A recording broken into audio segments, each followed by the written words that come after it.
We could have a very fun show on tap because Brandon and I are already arguing before the show even begins, which is always a good sign. And we're trying to avoid the explicit tag on Apple and Spotify. Pre-show does not involve that. I think it's going to be a pretty feisty show for sure today because I think there are really fun games to stack this week, and I'm excited to stack them. Brandon saw one or two of the most minor flaws of all time, and now wants to jump ship completely on all of these games. So I'm sure you're shocked to hear this. It's going to be a fun slate. We're going to break down what games I want to stack, what games Brandon thinks have a total of 14 points, and our top plays at every position on FanDuel for this week. Welcome on into the Heat Check, a FanDuel Research podcast. My name is JimSannes. I am a managing editor for FanDuel Research, joined here as I am every Thursday by Brandon Gdula. You can find him on Blue Sky at Gdula. He is on X at Gdula13. I am also on Blue Sky and X at JimSannes on both sites. Brandon, kind of think this slate is pretty fun. Sounds like you may not agree. How you doing today? No, I asked you how you feel about this, what your slate overview was going to be. Because we tend to have there are fun games to stack. Yes. You made it sound like there were 5 or 6 great games. You loved this slate. No, there are 3.5 I really enjoy. Yeah, 3.5 is not that many. And it's pretty good compared to slates we've had in the past. I know. And all of this comes back to perspective, right? When you see 3.5 games, you're like, this is great.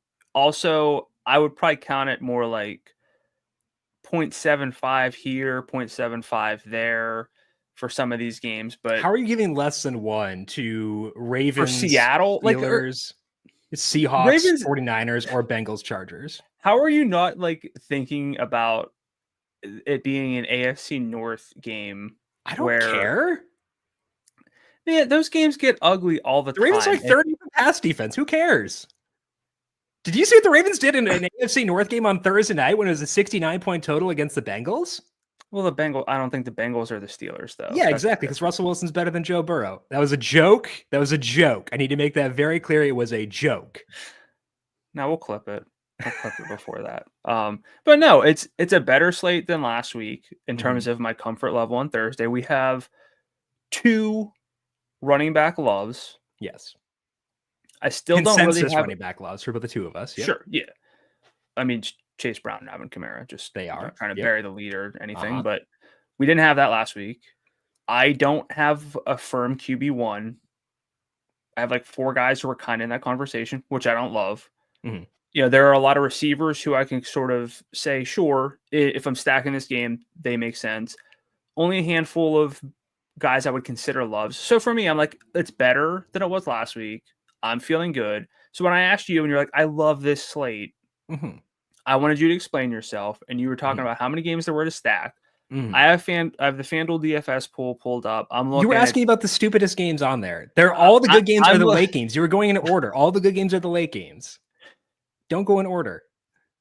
Go in reverse order. And okay, we're going to talk about the Chargers. The Chargers could be fun. They could also be a little less fun than Jim. 100% chance they smash. Okay.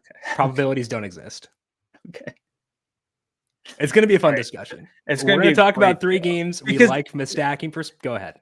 It's going to be a great show because we're going to agree, but we're going to come at it from you're more optimistic. I'm more pessimistic. We're going to fight even though we agree. And we're saying the same things, but the way that we phrase it, you're going to yell at me. I'm going to yell at you. So that's going to be a good one. Shocker. I'm also going to bring up some guys who I would yell at you for bringing up. Yeah, I'm also getting sick of this too. It's going to happen.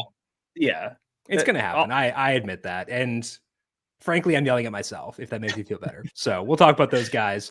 The guys I'm going to use, but you probably shouldn't throughout the show for today. Games we want to stack, injuries to monitor, offenses on the ascent, and our top plays at each position. We'll put timestamps in the episode description on YouTube so you can skip past the bickering if you want to, for whatever reason. We'll put the timestamps there after the fact on Spotify and after the fact on YouTube as well. First, a reminder to make sure you are subscribed to the FanDuel Research Podcast feed wherever you get your podcasts, Apple Podcasts, Spotify, etc. You can watch a video version of it on Spotify as well. Go to those spots, hit subscribe, and leave us a 5-star rating and review.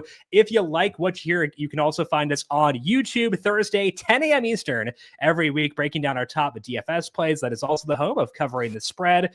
Talking NFL best bets later on today with Dubs Anderson of FanDuel TV, NFL player props tomorrow with Andy Nader of FanDuel Research, and our college football preview with Kent Padgett is already up breaking down the best bets for this week. The NBA is back, and FanDuel, America's #1 sportsbook, wants you to catch all the action. And right now, FanDuel's giving everyone 3 months of NBA League Pass. All you have to do to catch every tip-off and buzzer beater is place any $5, not sure why I said buzzer beater in that way. Anyway, is place a $5 bet on the NBA to get 3 months of NBA League Pass, courtesy of FanDuel. Make every moment more. FanDuel, official sportsbook partner of the NBA. Must be 21 plus and present in select states. For Kansas, in affiliation with Kansas Star Casino, or 18 plus and present in DC. After a 3-month free trial, the full price of League Pass will be automatically charged monthly. Cancel anytime, no refunds. Terms, restrictions, and embargoes apply. Limit 1 pass per customer. See terms at sportsbook.fanduel.com. Gambling problem? Call 1-800-GAMBLER. Or visit fanduel.com/RG. Call 1-888-789-7777 or visit ccpg.org/chat in Connecticut. Visit MD Gambling Health.org in Maryland. Hope is here. Visit gamblinghelplinema.org or call 800-327-5050 for 24/7 support in Massachusetts, or call 1-877-8-HOPE-NY or text HOPE-NY in New York. Let's begin things with that dreaded aforementioned slate overview. Brandon, when you look at this Week 11 NFL DFS main slate, what stands out to you? I'm going to keep it pessimistic. I'm going to say a lack of a clear QB1. Sure. I'd agree with that sentiment. That's really important to me. I like to go into slates feeling really confident about my favorite quarterback. There are a couple guys I like. I want to try to get up to probably Lamar, which I found this out too. And I quadruple checked it. He's only got 4 starts against Pittsburgh, 6 total games, 2 of which were as a rookie. Like, I know last year he didn't play week 18. The year before they played twice in like the final 4 weeks and Lamar didn't play. Does Tyler Huntley have more starts against the Steelers than Lamar does? Don't look that up, but I'm curious. He might at this point. He might have at least 3 then. Yeah. But I think Lamar missed with COVID once as well. But like, it was just, because I was looking back, I was like, okay, what's Lamar actually done against Pittsburgh? And there weren't a whole lot of games, so I had to double check. But I want to find a QB1 that'll help me dictate things. There are probably about 4 names that I'm considering. So I'll probably get there by the end of the show as we talk through stuff. But I think that's something that's really important this week. Yeah, I agree with you on the lack of clarity at quarterback, which is weird because there are a lot of receivers I like, and typically those two will be correlated, but there are a lot of receivers who I feel pretty good about here. And I want to go back to what you mentioned before. There are 2 running back loves on this slate who we both agree are like phenomenal plays at salary, and Chase Brown and Alvin Kamara. And I find that interesting. There are some lower salaried backs I will consider as well. So that means I can go at these game stacks and feel pretty good about things. So I'll have the salary to get to Lamar, the salary to get to Lamar, Zay Flower, George Pickens stacks, which would be pretty fun from an upside perspective. So that's why I do like this slate quite a bit.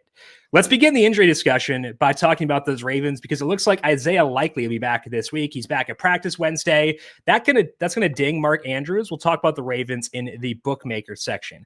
Sam Laporta didn't practice Wednesday with a shoulder injury, and he is day to day. It sounds like he'll play, but they probably don't need him against the Jags. So how are you viewing the Lions as massive favorites here against the Jags? Yeah, this one's tough because it's really easy to write them off. A lot of them have high salaries. They shouldn't have to push any particular players.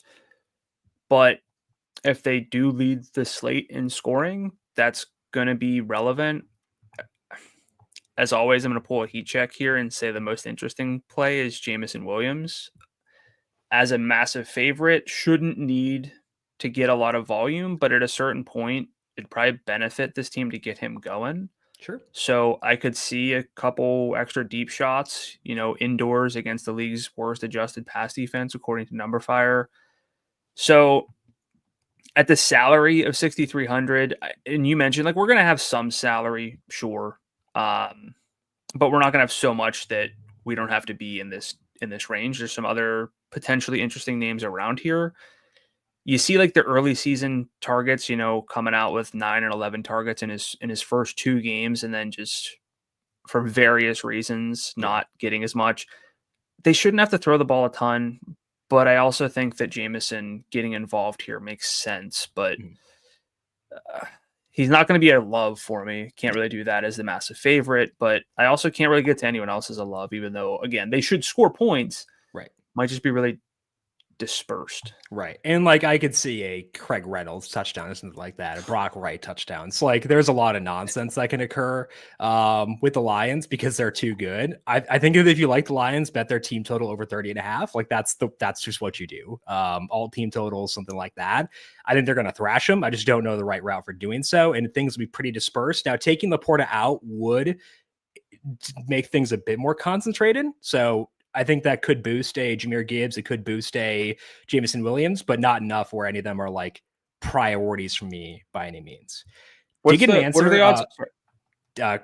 Quickly, dig an answer from Irish Flyer on YouTube that Tyler Huntley has played 4 games against the Steelers. Came in partway through one of those. That might have been the Lamar Pooper game. I can't remember. Poopgate, potentially, where he had diarrhea, allegedly. So I don't remember if that was against the Steelers, but thank you, Irish Flyer, for your contributions. What were you going to ask? Just anything to move on from this. Okay. George Kittle dealing with a hamstring issue that'll be monitored during the week. Didn't practice Wednesday because of it. Didn't seem to be a huge issue, but obviously that had pretty big ramifications for the Niners' other players. Other side of that game is the Seahawks, who should have DK Metcalf back this week. Practiced in full Wednesday. That is good to go. Noah Fant did not practice with a groin injury, which could put me on AJ Barner, but he's facing the black hole. Got it in there. We'll talk more about them in the bookmaker section. T. Higgins returned to practice on Wednesday, limited with his quad injury. First practice for Higgins since that time.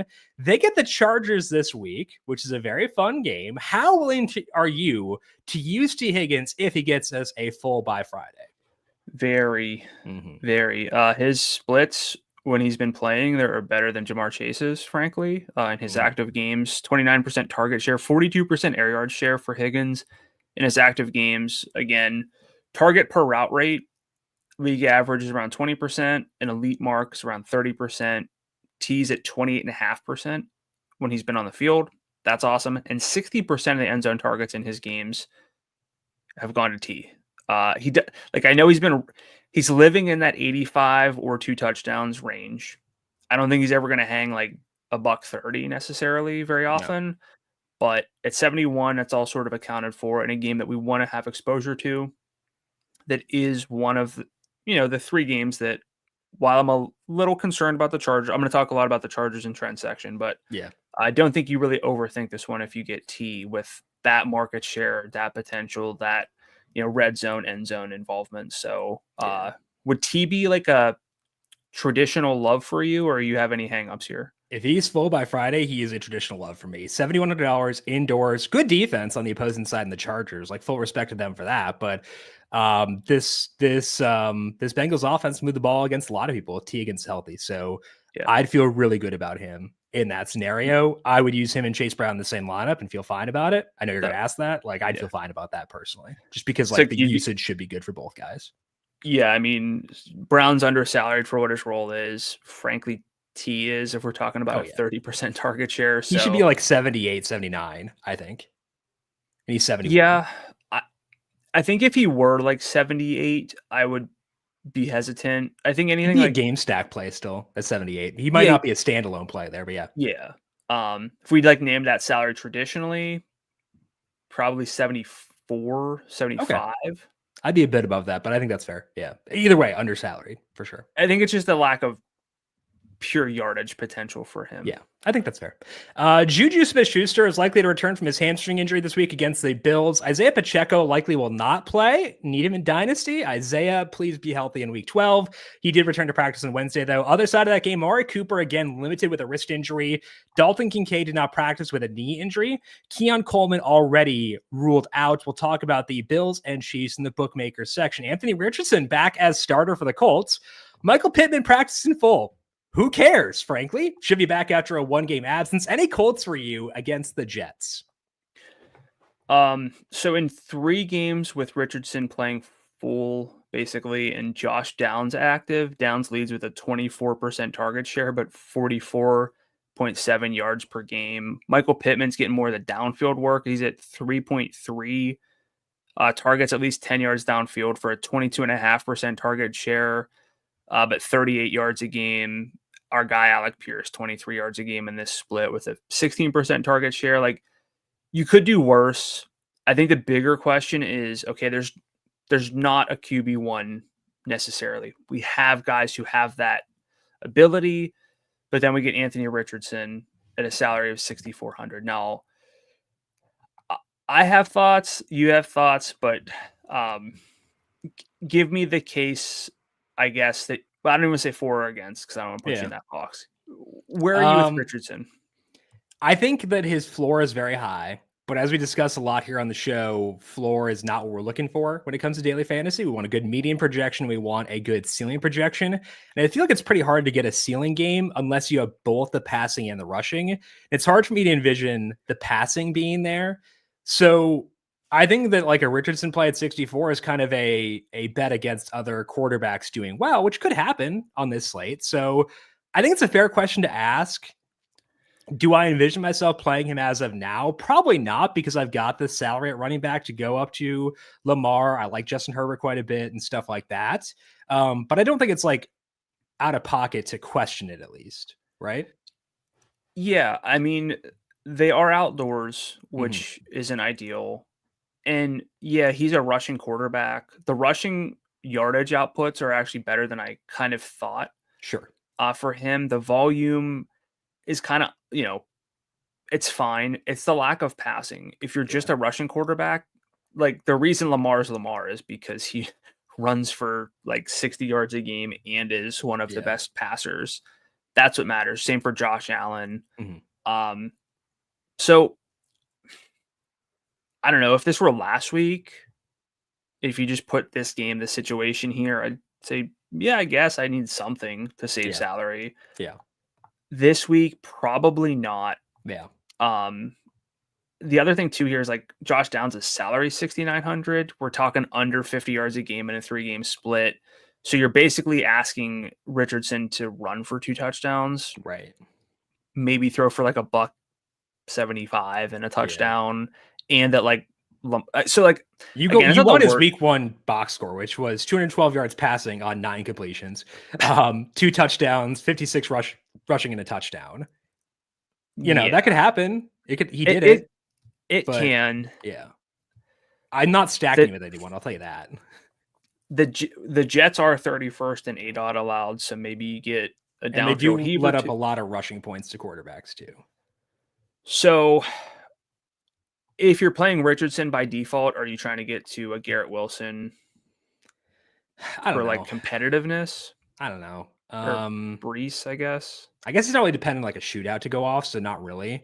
I do think that he does boost Jonathan Taylor a bit. I don't love Taylor relative to that range because like Kamara's 82 and Taylor's 84, but like his rushing efficiency should increase. He'll get nothing in the passing game from Taylor or from Richardson, and he could lose some goal line work. So like, I think it's a net positive because like he could go for $150 rushing with Richardson, which you probably can't do with Flacco. It's a net positive, but it's, there are some things that do offset that at least a bit. So open-ish to Richardson. Definitely not a priority. If you're building 10 lineups, are you getting a Richardson or nope? I need more than I don't that. think so either. I'd probably need 20 and he'd be in like 2 of them. I know that's the same percentage of 10%, but I just want more bullets. And it might be more than 20, frankly. Are you kind of the same? Yeah, I think the best case is it's hard to play Wilson. Devontae's, I don't want to say he's due, but there's a lot of like, it's fine. Yeah. And then Brees. Like if you're really into those guys, I'm more open to it. But yeah, I agree. Trevor Lawrence out again for the Jags this week. Mac Jones will start, which is why the Lions are favored by 13.5. Tank Bigsby did not practice with an ankle injury, but if Bigsby can't go, I still can't stomach Travis Etienne at 67 against the Lions. What about you? So he had a 63% first half snap rate last week. He returned to a 72% rate. So it's clear that like they still were treating him as the featured back. He had 30 and 43 scrimmage yards in those games. It's not a great situation. And realistically, he can catch passes. So you could kind of have that as an angle from like a game script standpoint. I think you could do worse from like a logic standpoint, but the salary is 6,700. It's not that low necessarily. And we've seen Dearness Johnson run routes too. So yep. And his salary, he's right by Chase Brown. This is the one you told me about. I don't hate Nick Chubb. I don't hate Nick Chubb at 62. Oh, that wasn't the one I was thinking of. Ramondre? Yeah. I've played worse plays than Ramondre. So I'm not going to get to ETN in this spot. Just don't feel the need to force that one personally. Najee Harris didn't practice with an ankle injury on Wednesday, got banged up last week, did return to the game. Sounds like he'll play based on what Mike Tomlin said on Monday, but we'll talk more about the Steelers in the bookmaker section. Cedric Wilson got a limited practice with a shoulder injury Wednesday. He didn't play last week, so Marquez Valdez-Scantling and Kevin Austin were the Saints' top receivers. Any Saints pass catchers for you? Pass catchers does include Taysom Hill, I will say, for you against the Browns. Yeah, Kevin Austin, spreadsheet ruiner, which isn't great, but apparently he's 6'2", 200 with a 4.43 40 time. Okay. Was on the field, surprisingly, like let me get this right, because it wasn't, I'll go this part and then I'll come back to this because nobody ran more than 60% of the routes last week. I know Marquez Valdez-Scantling had a big game, but it was on 3 targets, the 2 touchdowns. So like, I'm probably not there, but red zone snap rate for Austin was 58%, which led all receivers. He's a bigger dude, but I'm not getting there. Yep. This is about Taysom because we love Kamara. Yep. It's a matter of whether we want to get to Taysom. In his 3 games since returning, he's had 41, 60, and 50 scrimmage yards. He's not really – he's still kind of he's kind of Taysom Hill, but with more opportunities because there's no Shaheed, no Olave, etc. So where are you with Taysom? I think he had a huge touchdown call back by penalty last week too. So like he's getting like actual work in the passing game, which is interesting given that he can get some like goal line work as a running back. So his salary this week is $6,400. Tight end's not amazing. And so like if we can get a guy who can realistically hang 20 on you for $6,400, like that's pretty fun. So I will have Taysom for sure this week. It's tougher to pair him with Kamara just because like they do hurt each other a bit. Yeah. But like, I don't know. I'm less willing to pair him with Kamara than I am Chase Brown with T. Higgins. But like in my non-Kamara lineups, I'm pretty okay with Taysom personally. Yeah, and isn't your trend on the Browns? It is, yeah. Okay. So that game is not the worst game it's necessarily. Fine. Yeah, so it's fine. And I'll take it. So I will be there for sure. First, though, let's transition to our bookmaker section and talk about some games we are interested in stacking for this week over on FanDuel. Let's begin with what is currently tied for the highest total on the slate. That is the Seahawks at the Niners repeat divisional matchup. That is worth noting for sure. Total in this game is 48.5 with the Niners favored by 6.5. Of course, George Kittle banged up, did not practice on Wednesday. Christian McCaffrey is back, though, limited Wednesday. He played a ton of snaps, 88.5% on Sunday. DK Metcalf is back here, so everyone except for Kittle is healthy. What's your view of this game from a stacking perspective? Yeah, so this one ended up 36-24 back in week 6 on Thursday. Brock Purdy bet the under like an idiot. Was it you? Yeah, Laviska Shenault had a kickoff return, then vomited on the sidelines, and I was joining him, vomiting in the sidelines as well. Solidarity. Purdy, just 28 passes for Purdy, 255 with 3 touchdowns. Debo went over 100 yards on just 5 targets. Kittle scored twice. And San Francisco averaged 6.9 yards per carry, but had a 76-yard run from Isaac Guerrero. So kind of skewed things there, but could be fun. On the other side, Kenneth Walker, 14 carries for 32 yards and a touchdown. Geno wasn't very good. Did get to 312 yards, but on 52 attempts. And no pass catcher. It was kind of a concentrated passing tree, but no pass catcher went for 65 yards. So I don't want to say, like, we can't just copy and paste. Christian McCaffrey's in this game. we're talking about Love and Alvin Kamara, but we also just noted that Christian McCaffrey played almost every snap in his return. He's Christian McCaffrey. I'm not saying I really have this. I don't have that much salary to sort of plan on building around Christian McCaffrey at 9,800, but it's worth noting. I think I'm mostly interested here across the whole game in the 49ers pass catchers, mostly the value receivers with Jawan Jennings and potentially Ricky Pearsall. So I like this game. This is one of the games you listed off as liking as a stack. While I agree with you, but I'm not full in on the Seahawks here. Now they didn't play that well at home against this team. Now they're on the road. Give me your thoughts here, because I think you're higher on this than I am, which I'm not low on, but I think you're higher than I am. Yeah, so that Thursday game was a couple weeks ago, and again, kickoff return touchdown, that kind of suppresses volume when stuff like that occurs. But also 52 pass attempts. Yeah. But also the offensive line was not as healthy now as it's been. Abe Lucas limited to practice on Wednesday. DK Metcalf, I know he played in that game, but like he's full. I think that gives this game shootout potential, especially because you do kind of juice up the Niners with McCaffrey being back a bit. Like he does provide a lift to them as well. That would get canceled out a bit if Kittle can't go, because he's an actual like difference-making football player. But I do think that like I can feel pretty good about Metcalf, given he was a full on Friday. Don't see people use receivers off of injury super often. I think that like let's talk about the value receivers first, but I do think that Debo is interesting too. Jawan Jennings, $6,200. They made him Brandon Ayuk this last game. They said they're using him in the X role right now, and he played like it. 11 targets, 93 yards. He is at 3.0 yards per route run this year. Just straight up, like no splits, nothing.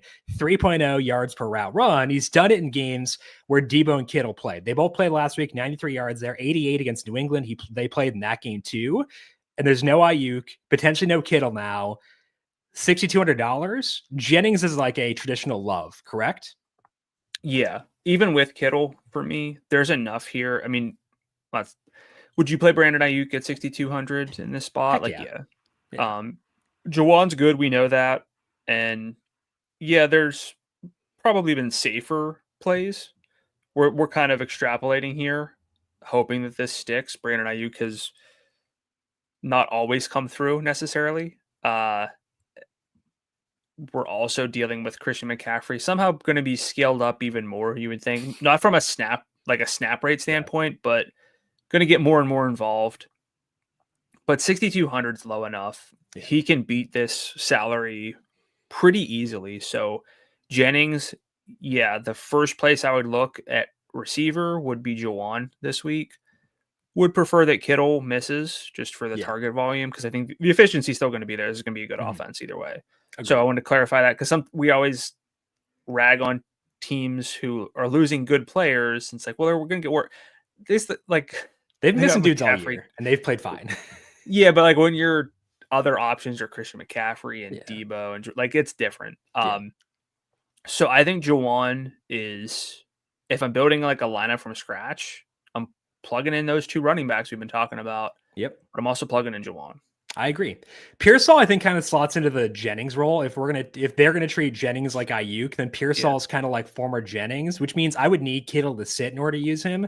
If Kittle does sit though, Pearsall's role was fine last week. 6 targets. The yardage kind of fluky because it came on one big play, but they will give him rushing attempts, I think, too. So I'd use him if Kittle sits. I'm not going to use him if Kittle does wind up going. Debo, I do think is pretty interesting, given that we're probably not going to see a lot of people here. Still was fine last week with 62 yards. And in that Seattle game, he went for 102, but I believe he actually had a touchdown called back as well. No, he had a long touchdown. He had another play that was called back as well in that game. And you see here, not a lot of touchdowns so far for Debo, but those are very much within his range of outcomes. So $8,200 is not bad, given we've got some salary savers at receiver and running back this week. Don't hate that. And DK Metcalf as a bring back at 8,000. That's pretty acceptable too. I can build a Brock Purdy, Debo Samuel, DK Metcalf game stack and not hate my lineup. So I think that's pretty enticing this week. Where are you on the two higher salary guys, Debo and Metcalf, for this week? I like them. I don't know that I'm going to get there. As usual, I'm not necessarily ideally building around the 8,000 range at receiver unless we're having two 6,500 and lower running backs just staring us in the face. So there's that's a big part of it. I think they make a lot of sense for game stacks. We're talking, a single entry kind of situation could be very, very interesting to go, spend up at receiver. Not that the 8,000 is like a mid range, but it's like the low end of the stud range with Purdy. I'm there. I just don't know if I'm going to be able to build around them. So I'm going to have substantially more Jawan than I will Debo because I want to play Kamara, etc. Yep. But speaking of Brock Purdy, this is not an official count of 4, but I kind of have 4 names that are jumping out that I'm really looking at with Lamar, Josh Allen, Justin Herbert, and I'm kind of circling back to Purdy. So you can yell at me too about Purdy here, but it's okay. It's mostly about I will allow you to change your mind when new information comes in. Well, it's a lot about the slate. We have Lamar, we have Josh Allen. Other than that, it's Burrow against the tough defense. We still like that game, but I don't know if this is a week where I'm going heavy Joe Burrow. So that helps with Purdy, who's not floor from a projection standpoint, but his actual output floors are high because he's an efficient passer. He's very unlikely to get you 7 points because that's just not how this offense operates. Where is Purdy for you in the quarterback landscape? I wish the salary were a bit lower, but still pretty high. I'd have to go Lamar above him, despite the matchup. Have to go Lamar. Yeah. And you're saying the same thing, but just confirming there. If we don't get Amari Cooper or Dalton Kincaid, I might go Purdy over Josh Allen, which feels dirty and feels awful. I'd probably go Herbert above Purdy because they're kind of similar in a lot of ways, but Herbert's salary is 1.1 thousand. 1.1 thousand is not real. 1,100, 1.1K. There we go. 1.1K lower. So I would probably go right now, fluid rankings, Lamar, Herbert, Purdy, Allen, under the assumption Amari does not go. And would probably flip Allen and Purdy if Amari does go. So right, same as you, quarterback 4 for me ish. And are those the 4 guys you're kind of keying in on? Is there anyone else you're really like? Don't ask me that. It's Mahomes. I know we're going to talk about that game later. I'm going to have him in some single entry lineups. I get it, but I know. You can yell at me for it. I give up. I submit. No, I'm not going to yell at you because there's a chance things happen finally. He's been really efficient with Nuke out there. Mm-hmm. But I'm with you. Purdy's not going to be the guy I necessarily play, although I would say I think Jawan's a little undersalaried. So if I just view it that way to pair them together, that kind of helps. But he's in that conversation. Where are you with McCaffrey? Let's talk about that. So I was going to ask you, let's look at the high salary backs, high meaning above Kamara. So $8,300 and higher. You got Kyron Williams up there, Bijan Robinson, Jonathan Taylor, Devon Achane, Breece Hall, Derrick Henry, and Christian McCaffrey. I personally kind of view McCaffrey, even considering salary, as being the biggest priority there, just because I think people if you watch him last week, he didn't look good. He didn't look explosive, didn't look fast, but still wound up with 6 for 68 receiving. I think that a bananas game is still well within his range of outcomes, and I kind of want to buy in if people are going to overreact to the fact he didn't look amazing last week from a film watching perspective. So I think McCaffrey is actually the highest priority of those above Kamara guys. And I think I can get there this week based on Jennings, based on some of the Browns receivers, based on Audric Estime, maybe. There are some lower salary guys I can use. I think I can get to Kamara, and I want to force him into some lineups. What about you? Yeah, you make good points. He finished with that 88.5% snap rate last week. Was it 83% in the first half? So, technically a higher snap rate in the second half. So it went playing in up. The humidity in Tampa. Come on, man. I don't agree with what they're doing, but I want to take advantage of what they're doing. 80% of the red zone snaps for him, 107 scrimmage yards. You basically got the precursors to Christian McCaffrey's just back, Yeah. If you're asking me, like, would I rather play McCaffrey than Bijan? Like, yeah, I would. Mm-hmm. We're still talking 9,800. Sure. He's going to get paired with a lot of Justin Herbert, for example, at quarterback. Specific value plays, I'm not totally against McCaffrey and Jawan Jennings, but it's not something I want to do as a priority. So it does make it a little complicated. Yes, like what you're really asking me, I think, is, are we kind of full in on McCaffrey? Yeah, I think so. Yeah. Are we asking, like, are you plugging him in with Brown and Kamara and just figuring out the rest? I don't know if I can quite be there. I'd have to see. You can continue to round this out, and I have to see there. But yeah, it's not going to be easy by any means to fill out a lineup with McCaffrey. Like if you do, that's doable because there are some lower salaried. For those listening, I've got a lineup here, which is a game stack of Herbert, McConkey, and Higgins. It has our two key backs of Chase Brown and Kamara with McCaffrey in there. I got $5,600 left for a receiver and a tight end. Like, Will Disley's in play. If I'm going to use Herbert, I might as well put Disley in there. And then I can get to Jennings as like that receiver. So like, that's a very doable lineup. It does. And like, that's with Kamara in there, which is frankly kind of greedy. It's not using Estime. It's not using Nick Chubb. It has Kamara and Brown in there. So like, as long as I'm willing to, I can use McCaffrey without hating any single player in my lineup. I think that's what I want to say. Yeah, I think that's fair. Yeah. But we're still on the same page where getting Brown and Kamara, and by the sounds of it, Jawan in your sort of primary lineups that you then peel off of, rather than plugging in McCaffrey and going from there. Yeah. Okay. Yep. I think that's he's not a priority as much as today would be for sure. Kenneth Walker, briefly do want to touch on him. $7,800 has had good usage at times this year. They just can't run the football.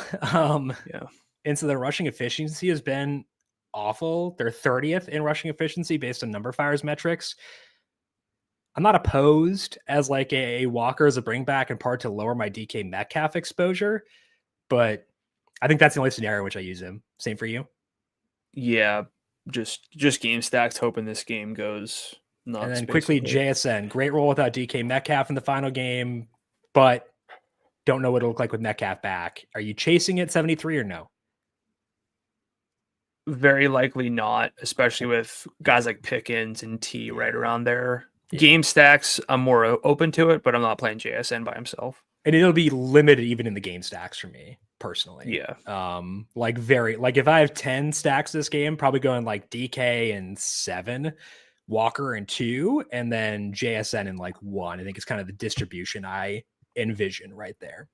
Okay, let's talk now about this massive AFC North matchup between the Ravens and the Steelers right now at FanDuel Sportsbook. Ravens favored by 3. Total in this game is 48.5. I believe that has been creeping up as the week has gone along. Actually, it's still the same. Ravens can't stop the pass, which is good because no defense can stop Baltimore as well. So how high are you on this game? I'm still pretty high, despite any sort of, hey, it's Ravens Steelers. This game could get ugly. We know every game can kind of get ugly in certain situations, but again, just surprised that Lamar doesn't have as many starts against Pittsburgh, which kind of makes it feel like I'm higher on Lamar because sure. Like everyone always cites that data about Lamar against the NFC where he's only lost like 1 game in his career. Like there is value preparing for him pretty often, and the Steelers haven't had to all that often. And frankly, he's just a lot better. He gets better all the time. Yeah. He's got weapons now. Yeah. So yeah, I want to get to Lamar if I can. I think we're going to have a question of Lamar or McCaffrey, who's a bigger priority, something like that. I might go Lamar due to opportunity cost, in that. I know they're not the same salary, but if you're kind of making decisions, thinking about things, Lamar on a slate where there's not a ton of great quarterback spots is appealing. Then you go to his pass catchers. It's really Zay Flowers. He's the guy. Whenever they're throwing the ball, He's the one with the market share. If they're not throwing the ball, the volume goes away. They don't force it to him. But market share wise, he's consistently this team's wide receiver one. We're injecting that role into a game where we expect back and forth output.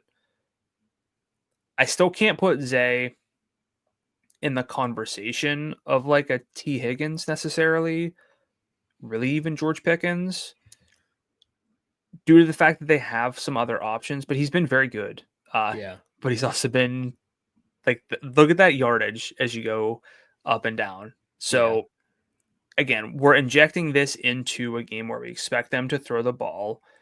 So it's more likely we're going to get one of those 100-yard games, but it's still not as perfect as I want it to be. He has 100 plus yards 4 times this year. Like, that's awesome. I know the floor is low, but like in this setup, what are the odds they totally dust the Steelers? I mean, like it's non-zero because they're the Ravens. Sure.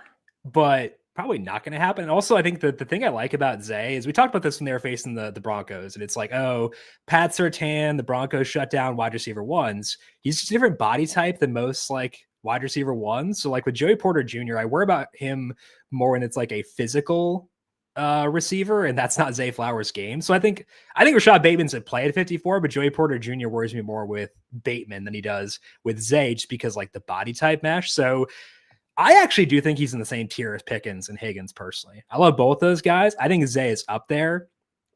I would hesitate to put him in a cash game lineup, but like if you give me one tournament lineup, there's a decent chance that Zay's in there. And like if I've got Lamar, he's 100% in there for a single entry lineup. Yeah, so I'm talking like he's not on the T Pickens tier who are cash game. I don't say priorities, but I would like to get there if I could. Yeah. But so again, we largely agree, just slightly different semantics here. Yeah. I know you don't look at single game target shares, but I like to. Zay has had, I'm not going to read all these off, but he's been under a 25% single game target share 3 games. So he's had at least a 25% target share in 7 of 10 games, over 30% in 4. So like, again, if you expect passing volume, he's the guy. I know Deontay's there, and maybe Baltimore tries to get him some revenge here, but this is going to be about Zay. And so we both like him a lot. You're slightly higher than I am, but if I'm getting to Lamar, I usually am okay not really stacking Lamar. In this situation, I would want to play Zay. Yep. Any Bateman for you at $5,400. So if we're talking single game target shares, he's not been that far off of like being a great wide receiver too. He's been improving. 25% last game, 21, 14, 19, 16, 19. You kind of want a 20% target share for most situations. He'll get downfield work. So it's fine. I think if I'm going Lamar and I want to try to get to Lamar in my main lineup, I should kind of like a Noah Brown situation where if this is what it takes, if this is the only real concession, you get some stackability, you get this type of workload in a game where we're expecting passing volume, I'm okay with it, but I'd rather not do it as a priority. Yeah. He does have 85 yards or 2 touchdowns, which is our criteria at wide receiver in order to be like viable. He has that in his range of outcomes. So that's enough. I'm not going to like I don't foresee myself using him in non-Lamar lineups. Correct. Like if there's or like if it's a mini stack with like Pickens, I don't foresee that, but like his salary is low enough where I at least go, okay, fine. Mark Andrews, I will not get there personally at 61. Isaiah Likely, again, back at practice Wednesday. Andrews' route rate spiked with Likely out this past week. I think he's a really good football player and he's looked good again. It's just $6,100 for a guy who's like pretty touchdown dependent. That's not really my favorite personally. Yeah, I don't know that he can quite burn us. Yeah. Like that 41-yard, 2-touchdown game for 18 points. You're not going to turn that down at tight end by any means. Right. But without the touchdowns, you're not dead in the water.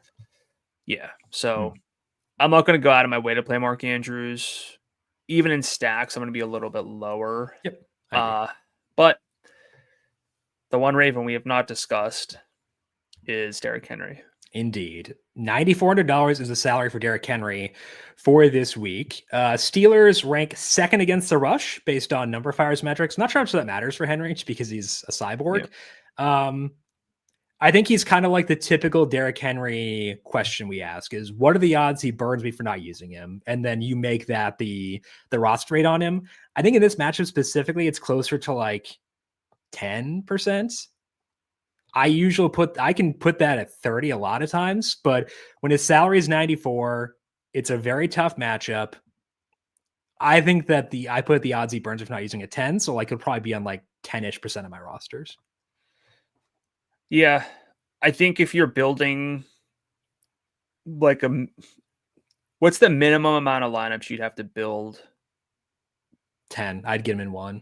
Yeah, I was thinking like 12 to 15, so not that different necessarily. Yeah. Especially if you're just if you do build around McCaffrey, you can swap. Exactly. We'll talk more about, we'll circle back to running back in the salary scroll, really figure out because we're going to have McCaffrey over Henry. That's clear. Yes. I think like Henry over Kyron for sure. So I'm not going to do this, but I think there's some interesting questions that we can ask at least. So not out on Henry, but not a priority due to the salary. Quickly at running back, if Najee does not go, we're going to be on Jalen Warren 55 because the Steelers won't be able to run the football here, I don't think. But Warren's production primarily comes as a pass catcher. So let's say there's no Najee. How comfortable would you be with Jalen Warren at 55? Cordero Patterson healthy. Really tough matchup through the ground. How high would you be on Warren if there's no Najee? Yeah, I mean, Warren's already been... It's kind of been... Since Warren's return, it's been roughly like a 60-40 split to begin with, which was about where it was to start the season. He runs routes. I don't know what the true ceiling would be in this spot. I'm more likely to make a concession with Rashad Bateman than Jalen Warren to like save salary and get exposure here. Would you be the same? Well, I think the better question is, would you go Warren with no Najee or Audric Estime against the Falcons? I would go Warren. Okay. Well, I'd probably go Warren due to the overall game. And I'd probably just split it down the middle, frankly. It's a coward's way out. Yeah. But it's a coward's way out, but sometimes cowards survive. George Pickens, $7,500. You said he's like a cash gaming consideration for you. What puts him there? How does he only have 2 touchdowns? What in the world? Well, that's part of it. He had 2 called back against the Giants. I had anytime touchdown there in that game. It was the worst. Okay. Talk to me about Pickens 75. You have all these beats locked in and ready to go for they're in my pretty brain. Much every situation. In my brain forever and always. So yeah, I mean Pickens we know has big time potential. Pretty sure he had a 80-yard touchdown to beat the Ravens last year. It was like a sick comeback. I'm not positive on that, but his market shares are good. He gets downfield work. He gets end zone work. With Russ, he's clearly the number one guy. If you're interested in a Steelers game against the Ravens and you're not interested in Pickens, I know you kind of tasked me with building a case here. I would be interested to know what the case is. Only case against him, I think, is that the Ravens say he's the only guy who can beat us. Let's allocate all of our resources to stopping him. That's the only case. And that's not a high likelihood case because I'm sure the Commanders thought the same thing last week. I'm sure the Jets thought the same thing with, Sauce Gardner in that game, still had 9 for 111 and a touchdown in that one. I know Sauce got banged up at one point in that game, but teams know he's the guy and they still haven't stopped him. In 3 games with Ross, 111 yards, 74 yards, 91 yards. That's awesome. So I don't have a strong case against him. I have a middle intake against him. But that's really it for me. Yeah, 27% target share in games with Russ, 3.7 downfield targets per game, 3.33 yards per route run, which is sick, and a 36% red zone target share. And he gave us, I'm still gonna use Cortland Sutton as the one, but he went out and got that touchdown last week. He made it happen. He's that good. So if you're into this game, it's got to be, I mean, the most obvious stack here is Lamar, Pickens, and Zay, right? Yeah. Where would you go next? Would it be like to Henry and Pickens? Or would it be Maybe. like Lamar plus Pickens and Bateman? Like, what would you pivot to first? It'd probably be Lamar, Bateman, Pickens. Most iterations are going to be Pickens, I guess. Do you want to see Pat Freiermuth quickly? Oh, his volume stinks. Not Just great. kidding. Nope, it's not great. Disregard that, please. Strike that from the record. It's really just Pickens unless we get bored with no Najee. I would rather go Ravens with no bring back than go a non-Pickens person as of right now, I think. Well, I mean, like, you're going to yell at me. This is going to be a situation where I just bring it up. But Calvin Austin has an 18% target share in this split, 2 downfield targets per game. His routes went down last week with Mike Williams debuting. So I'm worried about that. That'd be the main hang up for me. I'm not there, but... And I won't use Williams either, 57. The role's not big enough yet. So, yeah. It's a fair question to ask because people might consider him, but the route rate declining last week in Williams' first game is why I'm not there.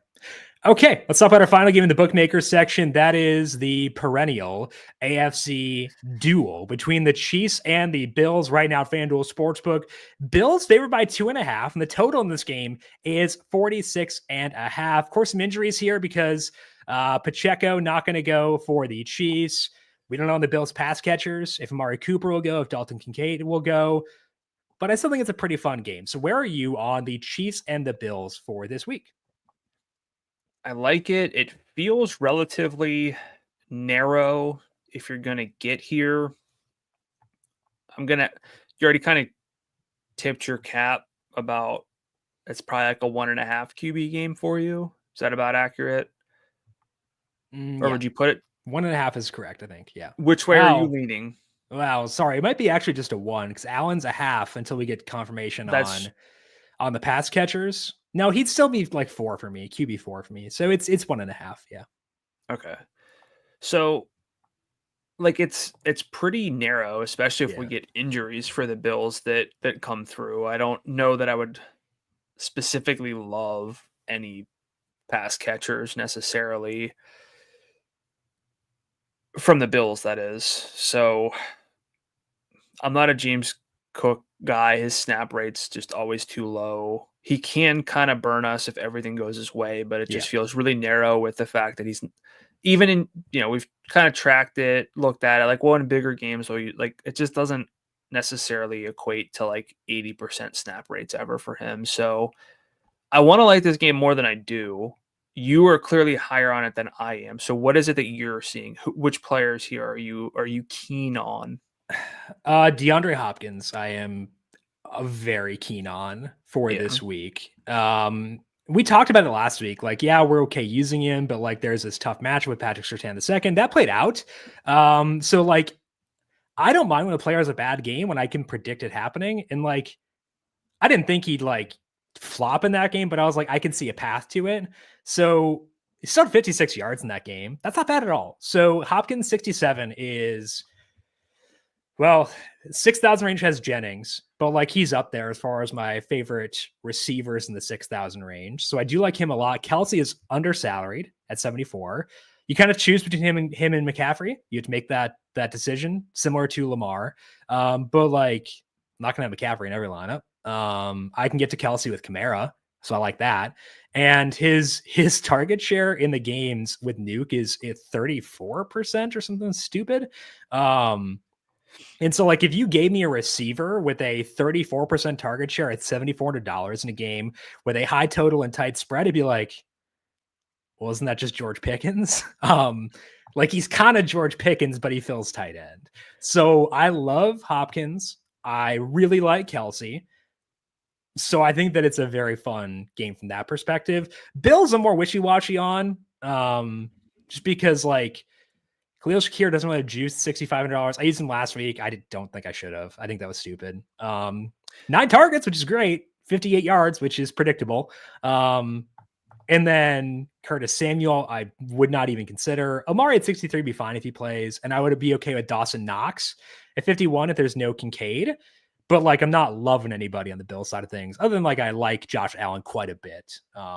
Where are you on Kelsey and Hopkins? Yeah. I mean, Shakir did get 3 downfield targets just because I have this pulled up last week. But despite that, 7.4 yard ADOT, it's not really what you,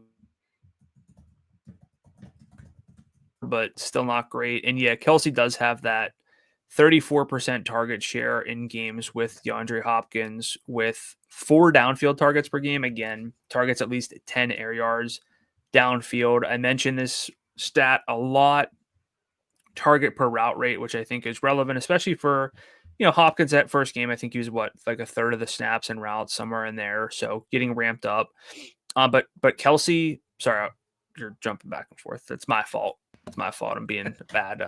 But again, I mentioned like 30% elite in terms of target per route rate. Kelsey, 34% in this split with 2.15 yards per route run. Hopkins is at 2.31 yards per route run and a 23% target per route rate, which will go up as he gets more acclimated. Even if it stays there, it's still well above average. The biggest hang up for me always with the Chiefs pass catchers, and like it went away with Rashee Rice, but the thing with like Rice is he got absurd target shares, but the snap rates were always kind of held in check. I don't expect DeAndre Hopkins ever to just start playing 90% of the snaps. So you kind of need that target per route rate number, overall target shares. So the thing for me with all of this is like Kelsey's getting more of the red zone work lately. This team just really spread things out in the red zone before. So I like Kelsey a lot. I kind of want to make him a priority. It's a little bit tricky. Mm-hmm. I'm in on Hopkins. The problem is, I don't really like any Bills other than Josh Allen. Yeah. As it is. So where would you be on Knox if there's no Kincaid? $5,100.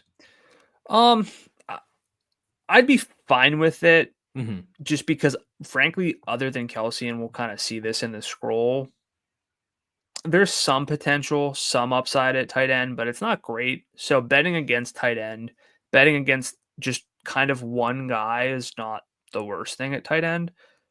So I'd be fine with it. Yeah. But also at the same point, if we're playing Knox, it's because there's no Kincaid. So I'm less likely to play Josh Allen. Right.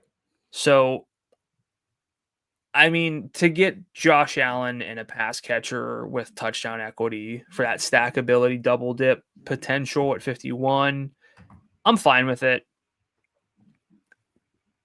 Tight end's like kind of iffy as it is. So I don't know where I'd rank him without Kincaid, but it'd probably be in the top 3. Yeah, I guess probably. at tight end. I think so too. I agree. Yeah. Because like my initial scroll through had Kittle conditionally, but if he's banged up, I'm not going to keep him there. Kelsey, and then really Mike Gesicki if there's no T, and we're not going to get that. So like, there's not a great tight end play. So nope, there's really not. Other than Kelsey. Correct. Running back, I'm slightly higher on James Cook for you. Not going to have him outside of game stacks, so maybe we're actually kind of similar there, frankly. But like he has single game upside due to the yardage.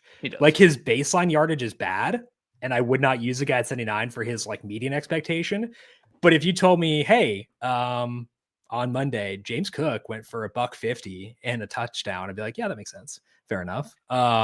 He's like a Derrick Henry light, where kinda, yeah. Like there are games, there are paths, but it's not because he's got 40 touches. It's because he got the most out of his like 25. Correct. And scored twice. Correct. As well. Right. Which is fine. Yeah. So, and I would be okay stacking him with Allen because he does get a decent amount of passing game work. So I'd be okay with that too. Not outside of game stacks, like I said, but okay there. Kareem Hunt, I don't think I'll get to even in game stacks personally. Maybe you're higher on him than I am, but like this is like I talked about like being okay using McCaffrey because like film bros don't want to use him, but like my film bro hat says like Kareem Hunt looks pretty washed.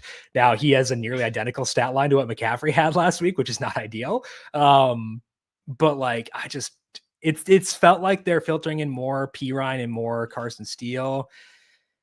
I don't know, man. I'm not there on Hunt. I don't mind using guys against the Bills. We saw JT do well against them last week, but it's more about just like I'm wishy-washy on him. Where are you on Kareem Hunt? I mean, like his opportunity per snap number is like actually better than Isaiah Pacheco's. It's a lot of similarities to like he's kind of just been gifted that Pacheco role, but not as a fit. Good. Although Pacheco's early season, I mean, it's a small sample for him. Like the efficiency wasn't absurd or anything. Kind of similar to James Cook, game stacks only. Okay. So after all of this, like you touted this game as like a half game that you loved. Yeah.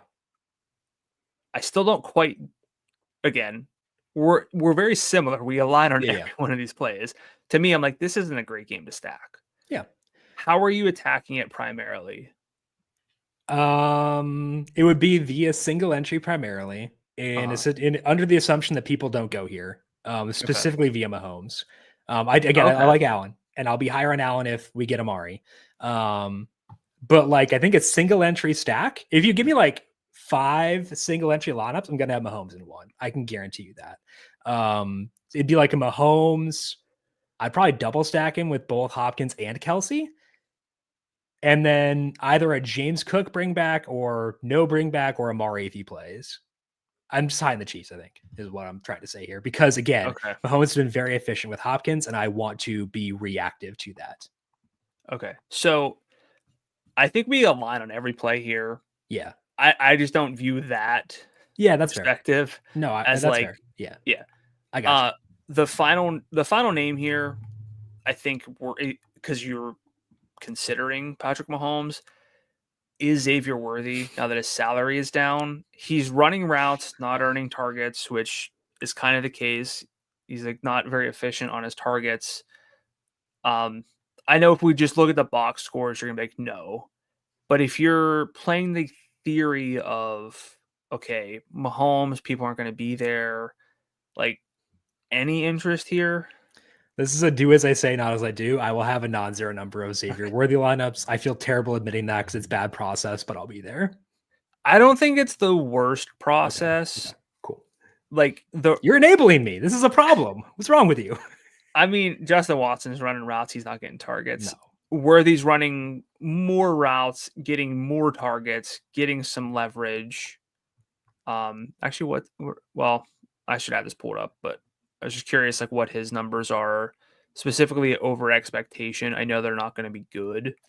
He had a should have been touchdown against the Buccaneers, so that's going to be really rough. He's got a minus 20.4% catch rate over expectation. Yeah. That is wild. But like they traded with the Bills up to get Xavier Worthy. Andy Reid is a psychopath. I could see him getting some Worthy out there, just like not explicitly for that reason, but like kind of for that reason. So I mean, like I'll have a non-zero number of lineups and I'll feel bad about it. 72% route rate since Hopkins joined. 24% air yard share, 2.3 downfield per game. Like he's got to catch these passes, but like there's a path for him to be a difference maker this week. But like you pump the brakes, keep it low, but don't just look at the box scores. There's a lot of wasted production there. Yep. And they'll give him some carries and try to get him, up the field. So I had to shift as the do as I say, not as I do, to do as we say, not as we do. But here we are. Let's talk now about the other fun game this week, but do so in the trends section because you're going to talk about the Los Angeles Chargers. They are on the Sunday Night Hammer taking on the Cincinnati Bengals. Chargers actually doing some pretty fun stuff recently. You're going to talk about their shift that they've done from a pass rate perspective of late. Yeah, so the Chargers, when they started off this year, they were brutal. They were not fantasy friendly. It was not great despite having, Justin Herbert under center. So what I'm doing is looking at their change in pace, but more specifically pass rate over expectation before and after their bye, and maybe a little bit smaller segments too. For anyone who doesn't know, pass rate over expectation is basically how often you pass based on game context and situation. Things like down and distance, how much you're trailing or leading by. Every play has an expected pass rate, that stuff. So it adjusts for context. And entering their bye week, Los Angeles was 27th in the NFL on pass rate over expectation, minus 10.4%. They were 24th in adjusted pace, which are my numbers adjusting for a couple of different factors, and 23rd in EPA per play at a minus 0.07.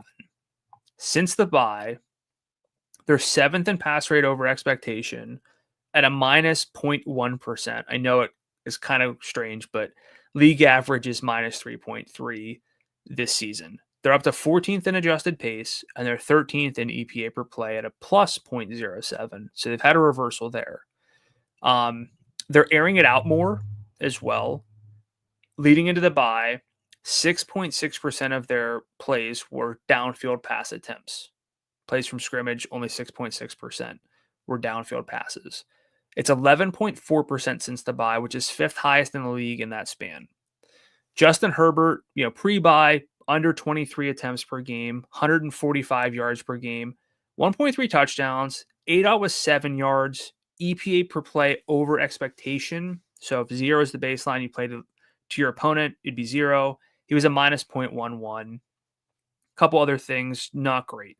Since then, his passing volume is up about 7 attempts per game. Yardage is up to 262 per game. Touchdowns still have been about the same, but the ADOT is 8.5 yards, a full yard and a half higher. EPA per play over expected, plus 0.17, which is great. Success rate hasn't really changed a ton, which is noteworthy.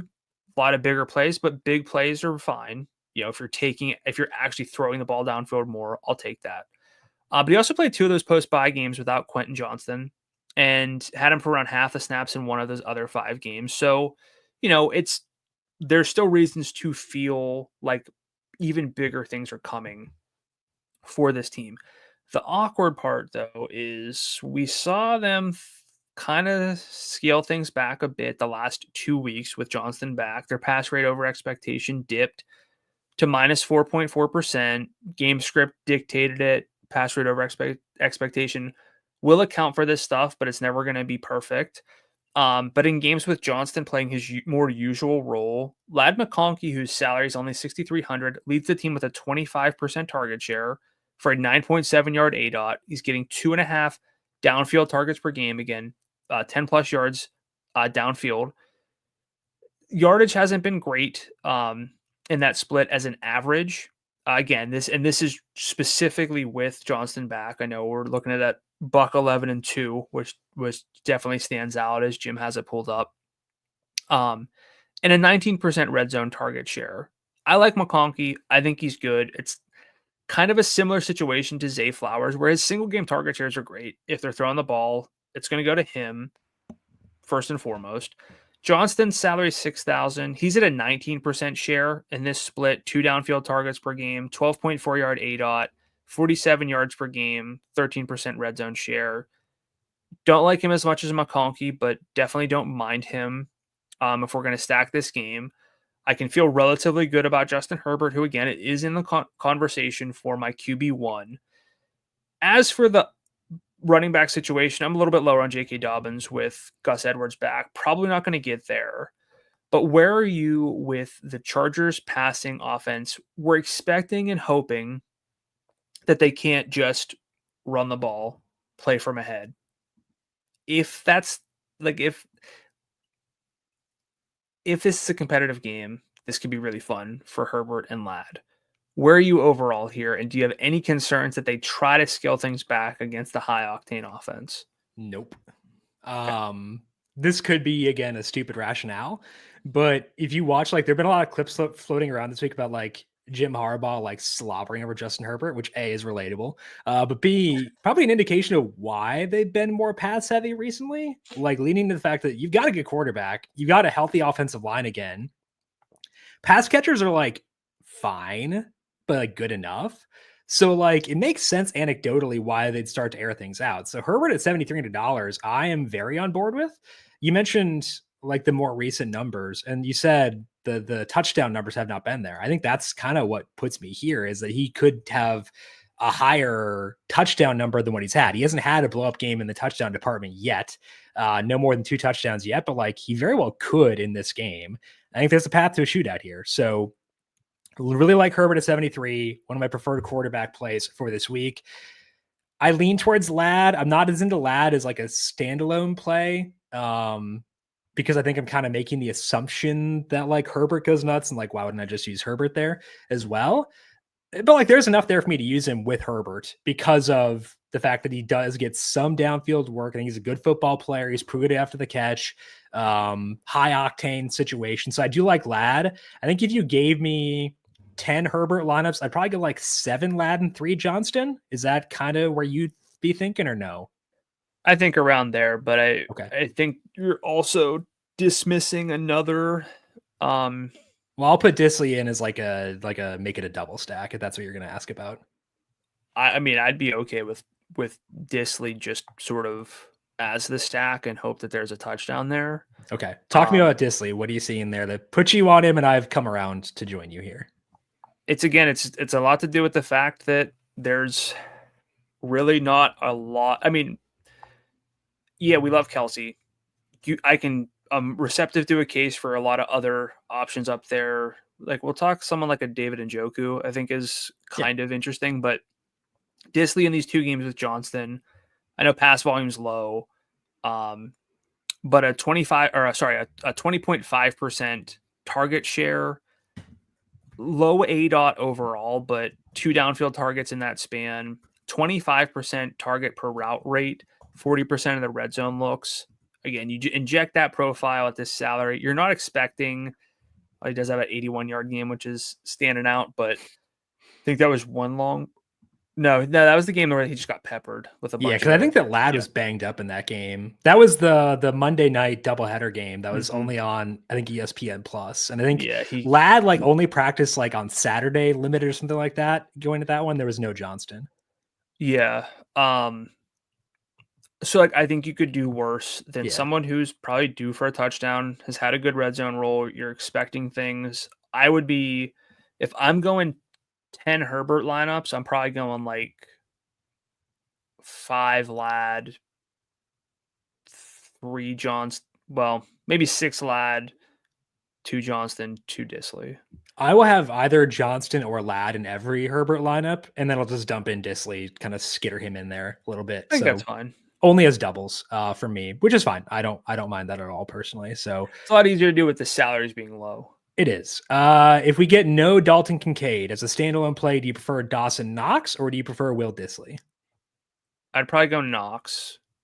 I think I would too. I think there's better yardage upside there in that scenario. That'd be the main appeal for me with that one. But overall, we're very into the Chargers and very into this game overall, which I will happily take. Let's talk now about my one trend, which is talking about the Cleveland Browns coming back off of a bye this week and facing the Saints. The Saints defense stinks. I know they beat the Falcons last week, but I think they gave up like 500 yards in that game. So let's talk about the Browns. Plus matchup here, playing indoors. If we look at the Browns with Jameis Winston on the field, offense is better, but still below average. They're at negative 0.07 EPA per play with Jameis, according to Next Gen Stats, versus negative 0.26 without. So better, but still below average. And I want to actively remind myself of that fact. Interestingly, they actually have not been as pass heavy as you might think. Their pass rate over expectation was 3.3% with Deshaun Watson versus 1.1% with Jameis. But the volume has been very good with them despite that. Elijah Moore leads in targets and Jameis's 2 starts. The 2 starts I'm specifying there are not including the game where he came in halfway through. Elijah Moore, 24%. You could not pay me to use him. I don't care. Cedric Tillman, though, 23% target share with a 40% deep target share and 38% inside the red zone. Yeah, baby. Jerry Jeudy is at 22%. He has a 25% red zone target share, 20% deep. Technically, Elijah Moore's profile is better, but I don't care. David Njoku, 16% target share. Jameis, 13% deep, but we know he's a better football player than that, so I don't want to like put him in that bucket as being like that's the expectation now.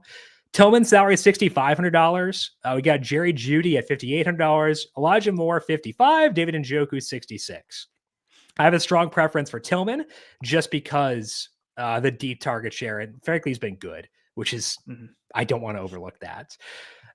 I could at least consider Jeudy. He's had 70 plus yards in both of Jameis's full games. I really, really don't want to use more, even though he's objectively under salary, because like, I just think he's not a good football player. And like, if I can jump off a bad football player and might catch a slightly elevated roster rate of $5,500, I'm okay doing that. I might have one share, but like, I don't really want to. That's like a player take thing. I just don't think he's that good. So I think that Tillman provides a tremendous bring back option for Kamara lineups or Taysom lineups, and other guys, specifically Njoku and Jeudy, are in play. What's your view of the Browns here against the Saints?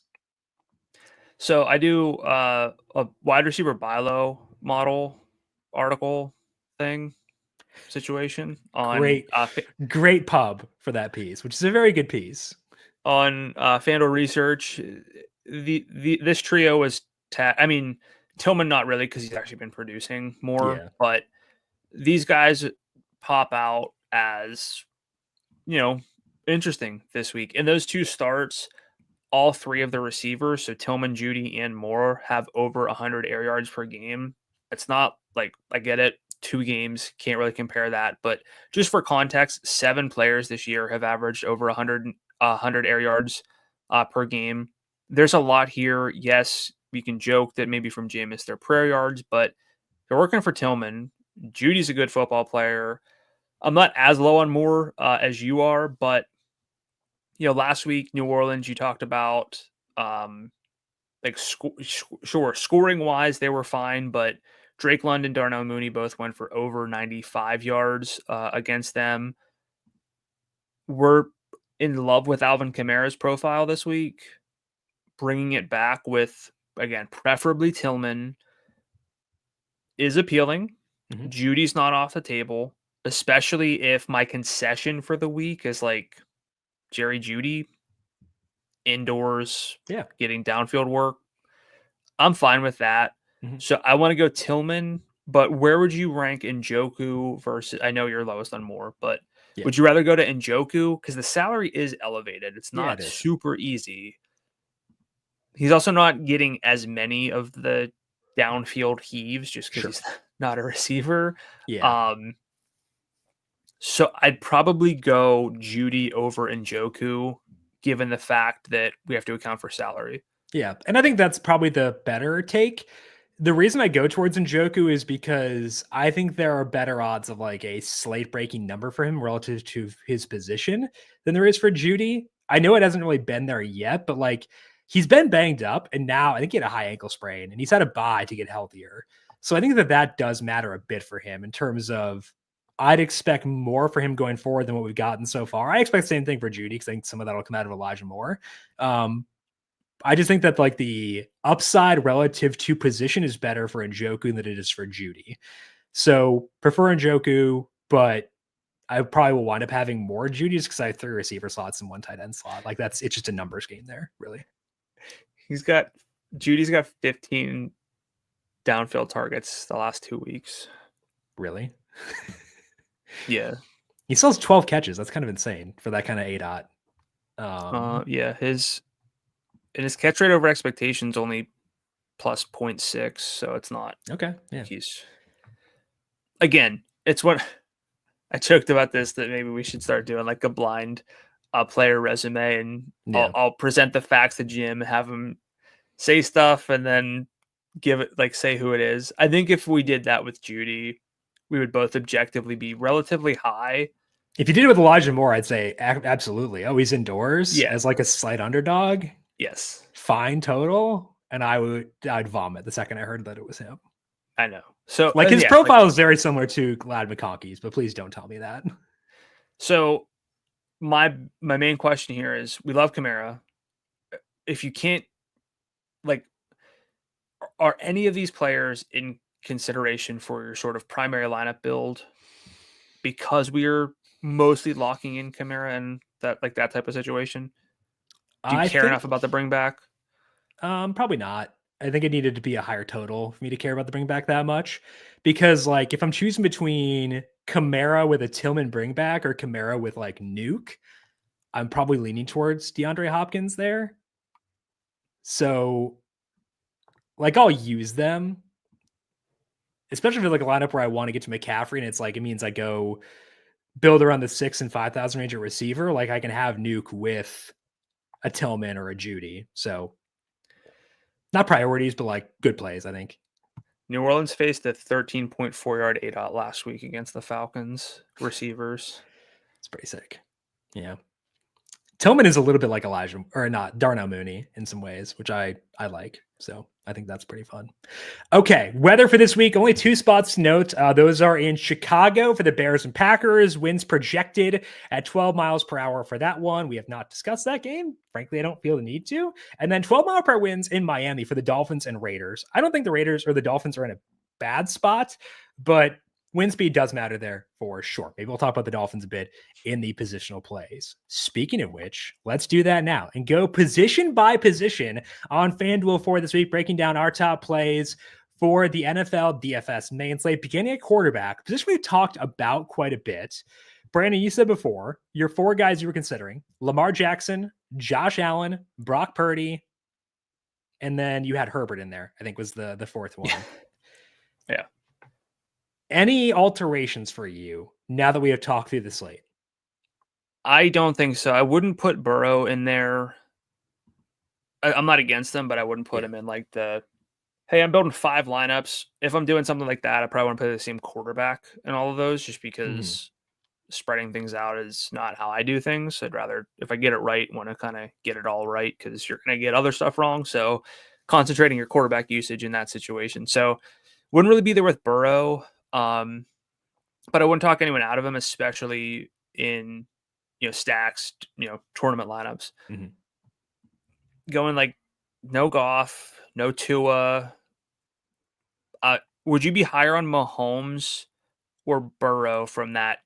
You're trying to be different situation. I don't actually know how popular Burrow is going to be just due to the matchup, but Yeah, like if you're going that, like, hey, I'm not playing the most obvious quarterbacks, would it be Burrow or Mahomes? well, unfortunately, I think that Burrow is higher odds of being in like a circus game where things kind of cascade out of hand. So I probably should be higher on Burrow. Yeah. I mean, he's got like nothing against a Kelsey or Hopkins, but he's got Jamar Chase who can just make things happen. Yeah. And we can get to Chase from a salary perspective this week, which we can't always do. So like I'd be higher on Burrow personally than Yeah. I would be on Mahomes if I'm trying to be different. I think you're talking me into that too. I might agree with you as well. So yeah, I think that's a fair take. Any Russ or no? I'd ask. Yeah, I don't think so. Yeah, I agree. He's just a pocket passer at this point. I hope Jordan Love's salary stays 77. I don't want to use him this week, but I would use him in the future if he stayed 77. He was in like the mid 8,000s before. This is a much better salary. So keep him there. I'm not going to use him this week, but keep him there, please. Yeah. Gino's a no for you, correct? Correct. Okay. Bo Nix, I think, is going to catch some roster rate this week. I was looking at some number fire projections, not of roster rates, but of like just straight projections. And I could see a non-zero chance that Bo Nix hits some optimizers. I'm not going to do it. Are you? He's a, so I when I do my own salary scroll, I do loves, likes, and maybes. He's a maybe. He's kind of been on the chart most weeks lately. I mean, you could do worse. He can run. Could be one of those sneaky, like, yeah, I mean, it wasn't the most dynamic game of the week, but Sure. the guys who did stuff were kind of the guys we expected. So I'm not out on Knicks, but I'd have a hard time going Knicks over Herbert. Agreed. And I'm just not the type of person to have 6 or 7 quarterbacks in my player pool, so I'm not going to get there. Yep. You're hovering over Jameis revenge. I was going to say for due diligence purposes, any consideration to Jameis. You're basically just hoping for that like Baltimore line where it's 303 or 4 touchdowns, which frankly could happen. It's indoors. Against the Saints defense, it could, yeah. Knicks or Winston for you? Oh gosh, Knicks to the row. Like Knicks is at home, he runs more. Jameis is indoors, worst defense. I don't know, man. I'm probably not going to use either, but I think they're worth bringing up. Sure. So all said and done, my loves at quarterback are Lamar Jackson and Justin Herbert, and I feel pretty good about those two. Who are your loves? I do as well. I think the bigger question is who's your QB3? To be decided. It'll be determined by Amari Cooper and Dalton Kincaid's availability. If they're both available, Josh Allen to me becomes number 3 pretty easily. If not, lean towards Purdy, but Burrow's kind of inching up there. I think actually, the more I think about it, just because that game has some really dumb game perspective in a positive sense. I think I'd go Purdy, but Okay.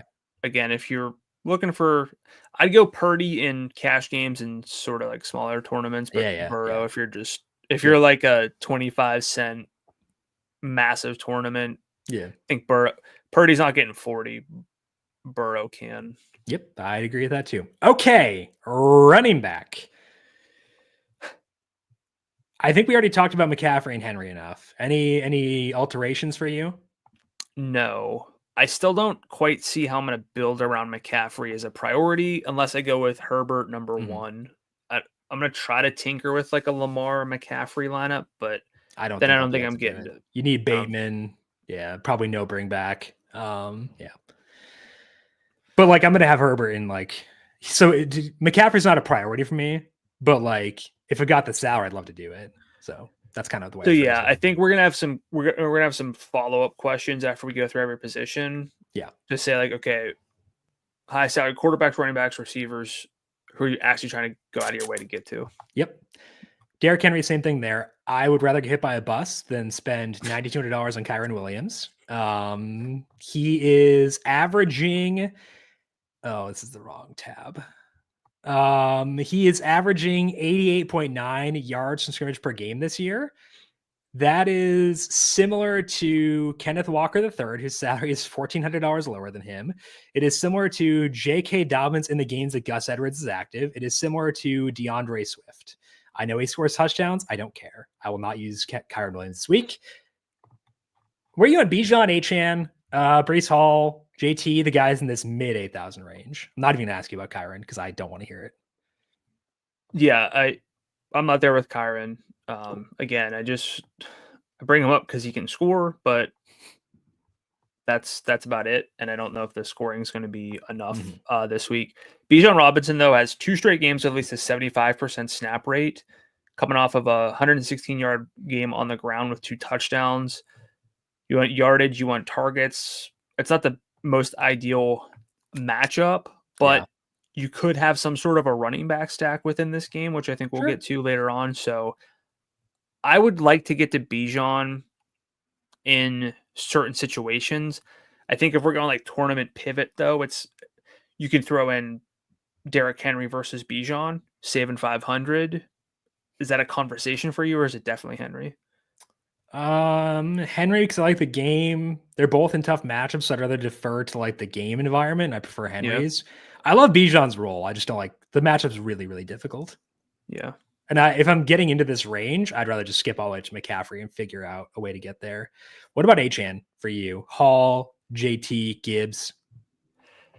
Achane's salary went way up to 87. It did. Which is fair, but it's enough where I'm no longer clamoring to use him. Yeah, short week. This team, it's not back yet, so yeah, I'm not gonna get there with Achane. If he burns me, he burns me, but it is what it is.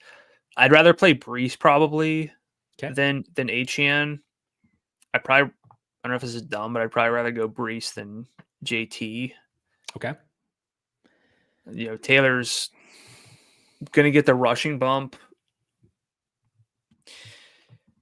Would you go Breece or JT? Colts have been weirdly good against the rush. They're 6th. I find that's pretty surprising. And now DeForest Buckner is back. So I like the yardage juice for JT more. So I lean JT, but I don't know if I'll use either, frankly. I don't think I'm going to get to either. I think there are other ways. Jahmyr Gibbs at 83. What do I think? Are we overlooking him?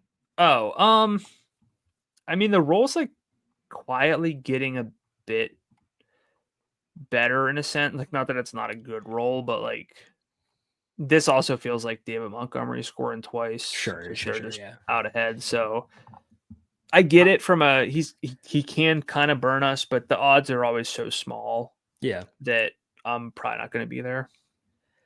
I have always viewed him and Montgomery as being magnets from a yardage perspective, where they always like kind of gravitate towards each other. But that's been changing recently. Overall, this year now, Gibbs at 103.2 yards from scrimmage per game, and Montgomery's at 78.3. I agree that the script sets up better for Monty, so that's why I'm not going to get to Gibbs, but I agree that he's trending up overall.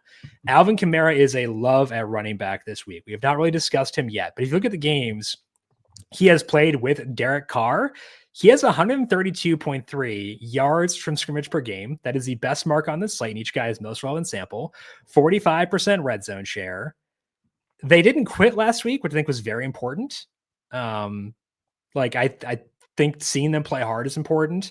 He had 13.4 points in that game, but he dropped a long touchdown that he should have had. So I think Kamara 82 is pretty undersalaried, and that's why it's a love for me. Where is he at for you? Yeah. He's got 109 scrimmage yards or more in 3 straight. He's got 109 or more in 7 games this year.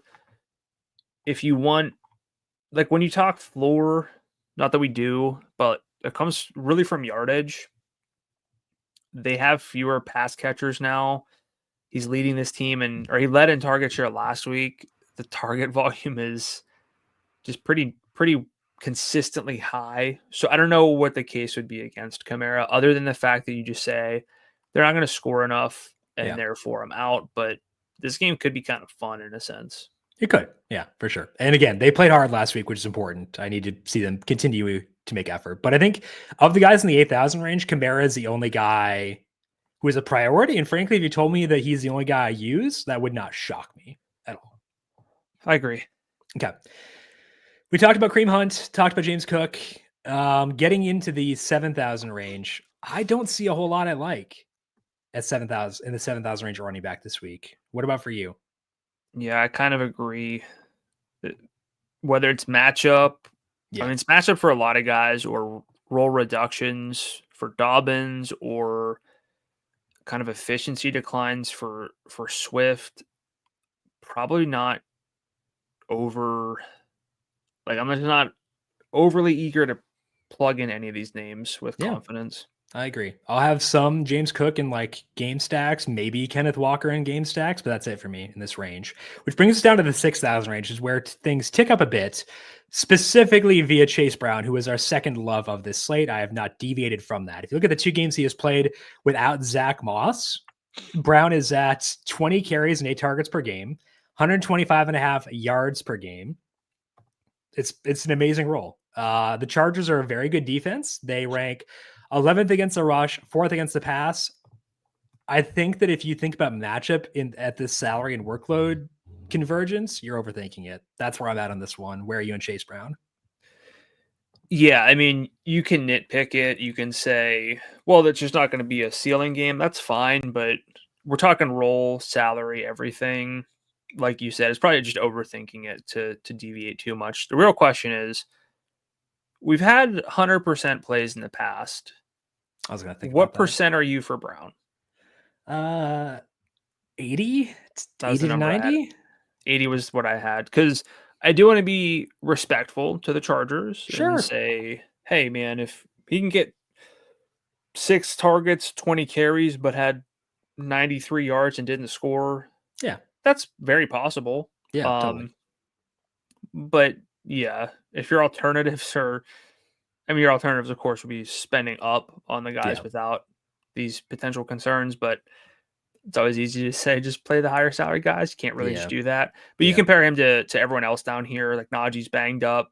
Tony Pollard's role did get worse as expected based on reports. Travis Etienne, production's not there. Just don't necessarily feel like he's a lock to get a ton of receiving work. You got the Dolphins running back 3 and Raheem Mostert, their third down back. He's basically James White. Cool. And then like you get to Ramondre, whose matchup's not as bad, but the offense isn't nearly as good. Mm-hmm. The role's been great. Yeah. Like I think you could do worse, but if Brown's like an 80% play, Stevenson, I don't know, like 15. 20. Yeah, 15 to 20. Snap rate in the 70s for 3 consecutive games. The Patriots this week taking on the Rams. So from a rushing matchup perspective, 14th against the run. They were pretty good against the Dolphins on Monday Night Football, but now it's a short week for the Rams, traveling across country. Drake May's got that juice to make the Patriots offense a bit more enticing. So that's why he's a 15 to 20% instead of a 0%. But I want to make sure I don't go above that because I think that there are some serious concerns around his upside for sure. Yeah. You asked me about Nick Chubb as well. Uh-huh. Can you sell me on him? Or are you still kind of where you were with him? So here's the case for Nick Chubb.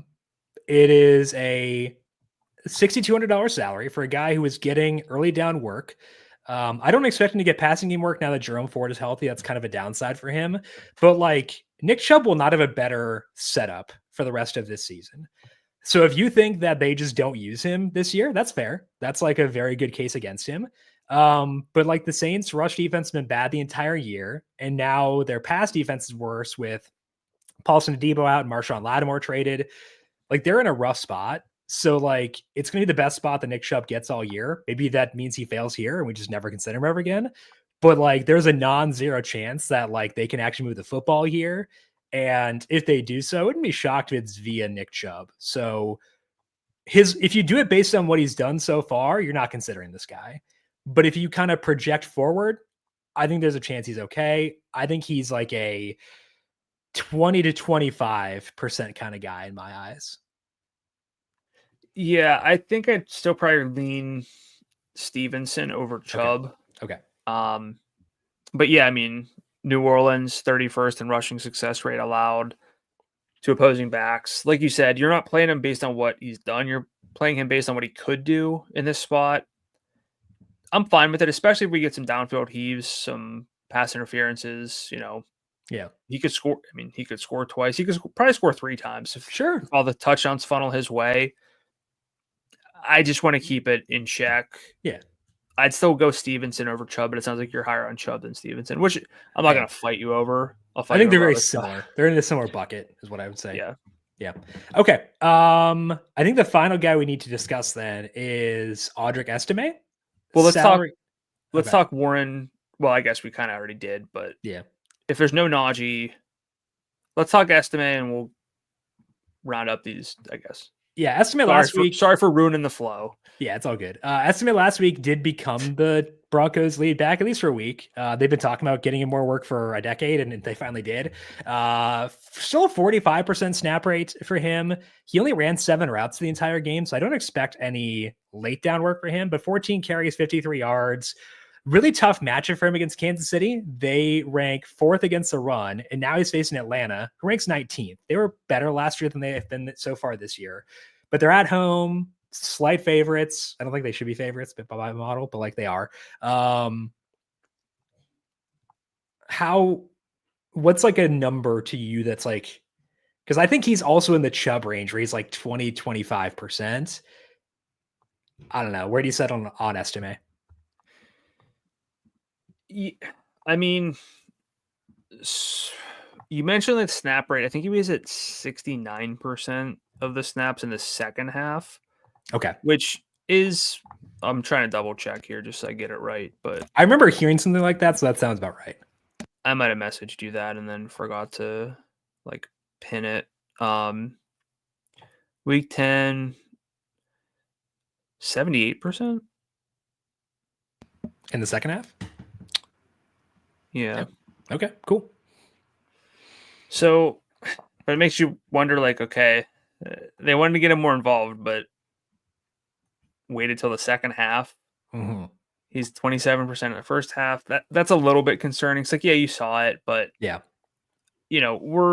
I think you're banking on the fact that there's a massive sort of tangible difference in long-term, or I guess at least single game efficiency Yeah. between he and like Javonte, which Yeah.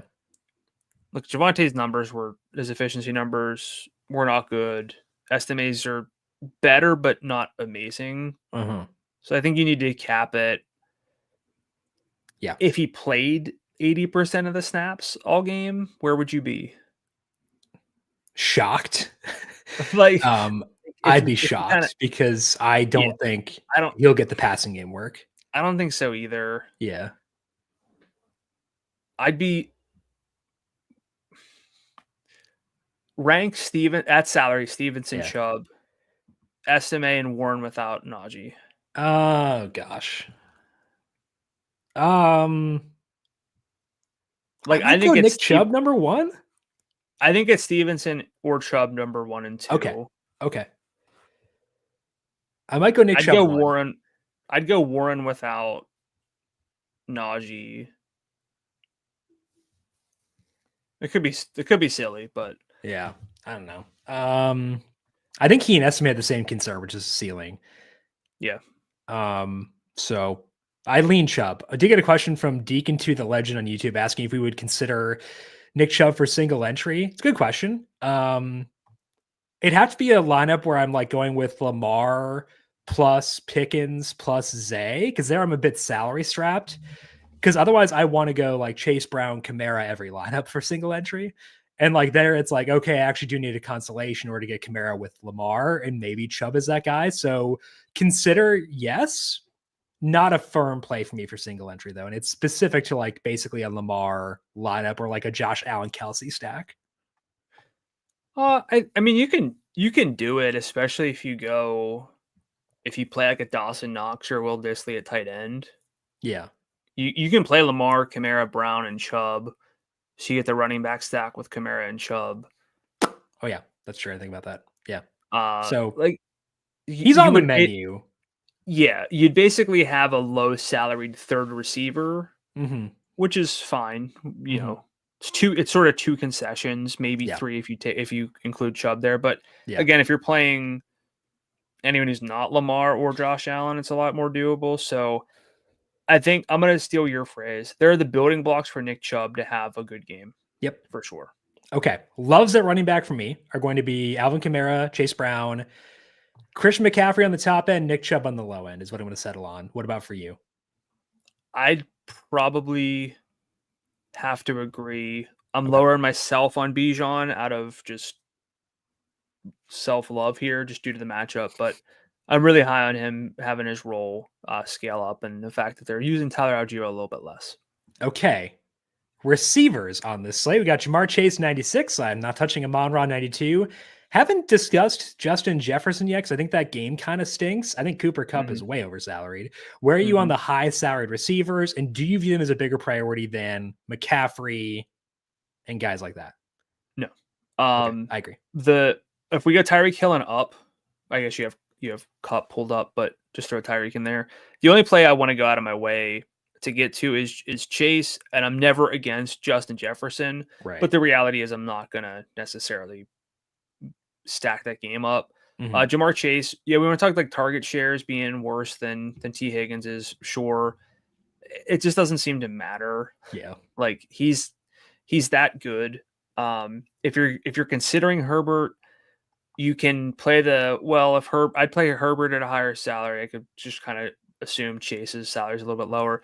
If Jamar Chase goes for 150 and a touchdown, Justin Herbert's going to be throwing the ball.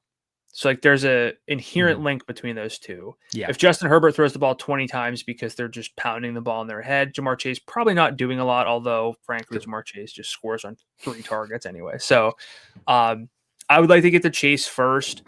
Are you the same? Yep, very much so.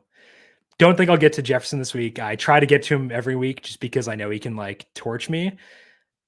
And it could happen this week. It's not like the setup that I necessarily want to target. So there's always some like FOMO with him. But like I think really Chase is the only guy I want to get to up here. Where are you on Hill? $8,500. I just can't with the wrist injury. Yeah. It's also high wins, pretty heavily favored. I think it should be more heavily favored, frankly. I don't think really the Dolphins at all, frankly, which is weird. Well, I mean, It's vibes. It's short week. It's Raiders Hill's off the hurt. bye. I mean, the Raiders beat the Ravens, which like I don't know, they can make stuff happen in a strange way. So I'm not there. What about Puka Nacua though?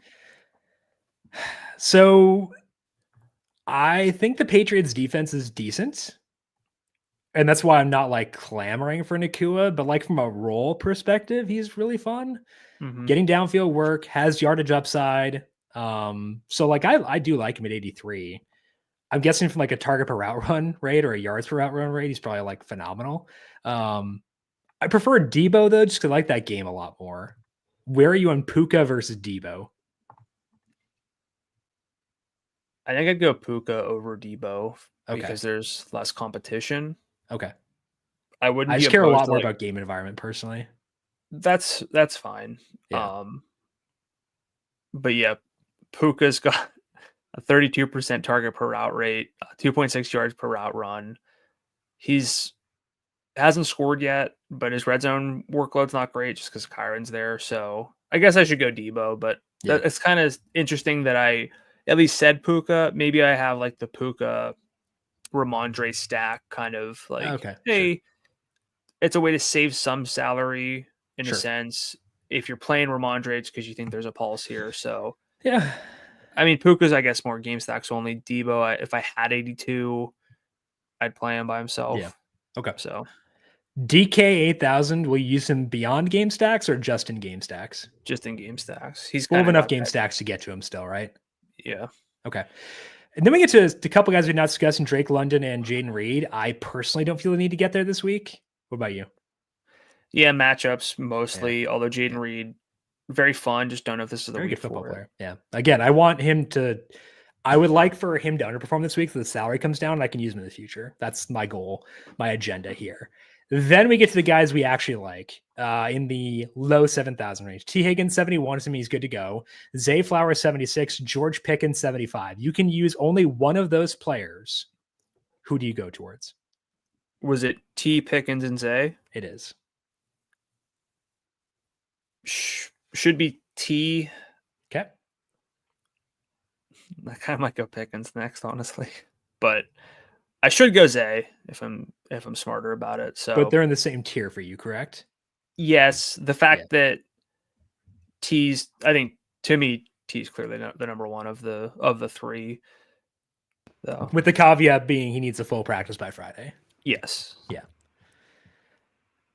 So I agree with that. If he's full by Friday, T is 1. I go Pickens 2, I think, as well. Okay. I think I rank him the same as you, but like I think that Zay is like firmly in that tier is kind of my bigger thing there.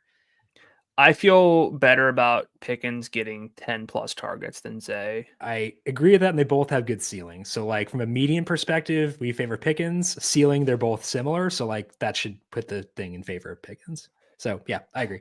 But I think they're in the same tier, personally. You're just scrolling past the Jets. Are you just out? Kinda, yeah. Okay. Like they had a really good spot last week. The Colts pass defense is stupid. Their scheme is very dumb. So like they could do well, but like, I don't know. I just like the guys in better games more this week. That's fine. Like I said, if you want to get different, you could probably play that really chalky lineup and play Anthony Richardson and one of the Jets pass catchers and hope that there's something there. But I'm probably not getting there, but yeah. Okay. 6,000 range at receiver. Highlights for me are DeAndre Hopkins, $6,700. We didn't talk about Sutton, 68, but he's not like totally off the map. I just prefer Hopkins, but like he's like really good and he's getting a lot of downfield work from Bo Nix right now, shockingly. Cedric Tillman, 65. Amari, if he plays, 63. Ladd McConkey, 63. Jacoby is fine. I just don't like his upside. Juwan Jennings, 62. And then we'll stop there. So to me, the highlights in this range are Jennings over McConkey, Tillman, Nuke, and then Sutton's like a fringe kind of guy. What stands out to you in the 6,000 range? I think about the same. Okay. Jennings is number 1. Mm-hmm. I'm probably putting Tillman number 2. Okay. Tillman should be above McConkey, so I agree with that. Yeah, I know it's about Hopkins. I don't know. Like, this is one of the takes of all time, but I kind of feel like the Browns and Saints are more likely to go for like 65 points than the Chiefs and Bills, which is probably someone can clip me later, but I've got the Bills Chiefs total at 49.5. I've got the Saints Browns total at 43.2. So like more than a 6 point gap in the total. I understand that, but yeah, if we're getting silly with it, like I feel like the Bills and Chiefs would play it closer to the vest. Yeah. And so it's more of like an eruption spot. I would say Chiefs Bills are going to score more points, but yeah, I hope my take is clear. Yeah, I'm going to go Hopkins number. Is Hopkins so far ahead of Tillman for you? Nope. Okay. Same tier. All right. But I feel really good about both those guys personally, and really good about Jennings. Yeah. I don't know if we need to get to Jameis. No. And Ladd for me is only in Herbert lineups, I think. Or Burrow lineups, I guess. Yes. Yeah. Yeah. Just because we got so many guys with juice around him. I think he has juice, but it's a lot easier to envision the juice of Tillman, Nuke, and Jennings. Does we call him Juice Jennings? Juice Jennings? Sure. All right. No, Jawan's such a good name. He doesn't. No, you're right. Okay. Does Waddle have juice? Nope. Is that too dismissive? Am I too dismissive of the Dolphins this week? I just don't like the wind. I don't like the script. It's just kind of what it is. Yeah. Okay. Again, non-zero number of worthy lineups, but do not do that. That's not advice. Quentin Johnston, $6,000. Stacks only. Mm-hmm. I think Romeo Dobbs is the guy I am most likely to use in the Bears-Packers game. I don't think I'll use him, but he's probably the guy I'm most likely to use there. I would agree. Pearsall, 58. If Kittle doesn't go, Judy, 58. We find other highlights in this range. You could go Elijah Moore if you like using bad football players. Rashad Bateman, 54. I don't think there's a lot in the 5,000 range. I don't mind Pearsall. I don't mind Judy. Don't hate Johnston and that 6,000. Don't hate Dobbs. But no loves for me down here. Do you disagree? I agree, especially whenever there are options in the 6,000 range. I don't really want to be in the 5. Most likely people are in the 5,000 range due to the fact that there are imperfections. I think there's a lot in the 6,000 range I'd rather get to. Okay. I agree with that too. So your loves at receiver are who? T, George Pickens, and Juwan. I think Juwan is the first guy I list. Juwan's number 1, yeah. Juwan's the first guy I list. T if he's full. Pickens. I think Tillman or Nuke is that's the toughest choice for me on this slate, I think. I think Juwan is in his own sort of tier. I agree. But I put T if he's full in that.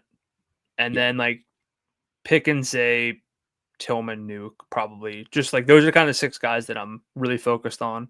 Yep. I agree with that. Okay. Tight end.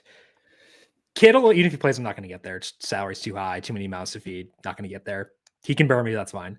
Kelsey is an actual love, correct? Yes. Okay. You can get there, especially in your non-Lamar or non-Josh Allen lineups. Who's a bigger We're just going to do this now. Okay. Because Kelsey's still, we're not putting Bowers in that conversation. Nope. And so who are the superstars you want to get to?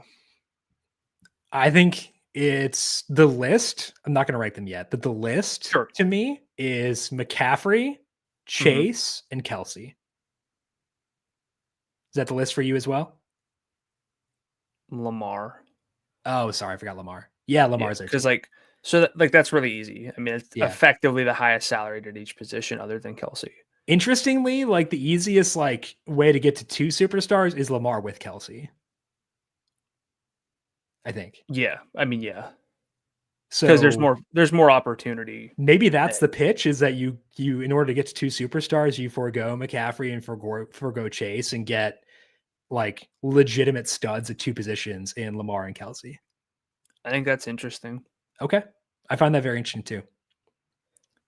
Because Kelsey's so far above the rest of the tight end position. Tight end kind of stinks and he does not. Yeah, exactly. Yeah. Yeah. Okay. I like that. I'm on board with that. Njoku's fine. Yeah, he's fine. Hawkinson's, his role's good, but the game environment's not enough, so I won't get there. Taysom Hill, I think, is the next name I'd look at then. I mean, I'm not out on Njoku, but Hill's getting like about 50 scrimmage yards per game since returning.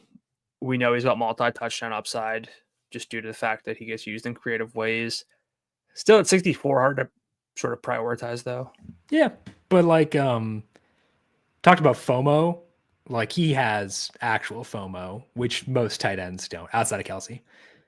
Like I'm more likely to use a lower salary tight end, but like realistically, Taysom probably should be my number 2 love at tight end. I think he's going to be number 2 for me, which says a lot. Yeah. Okay. Perfect. Not on Andrews with likely back. Not on Tucker Kraft. Salary's too high. Evan Ingram has. Yeah.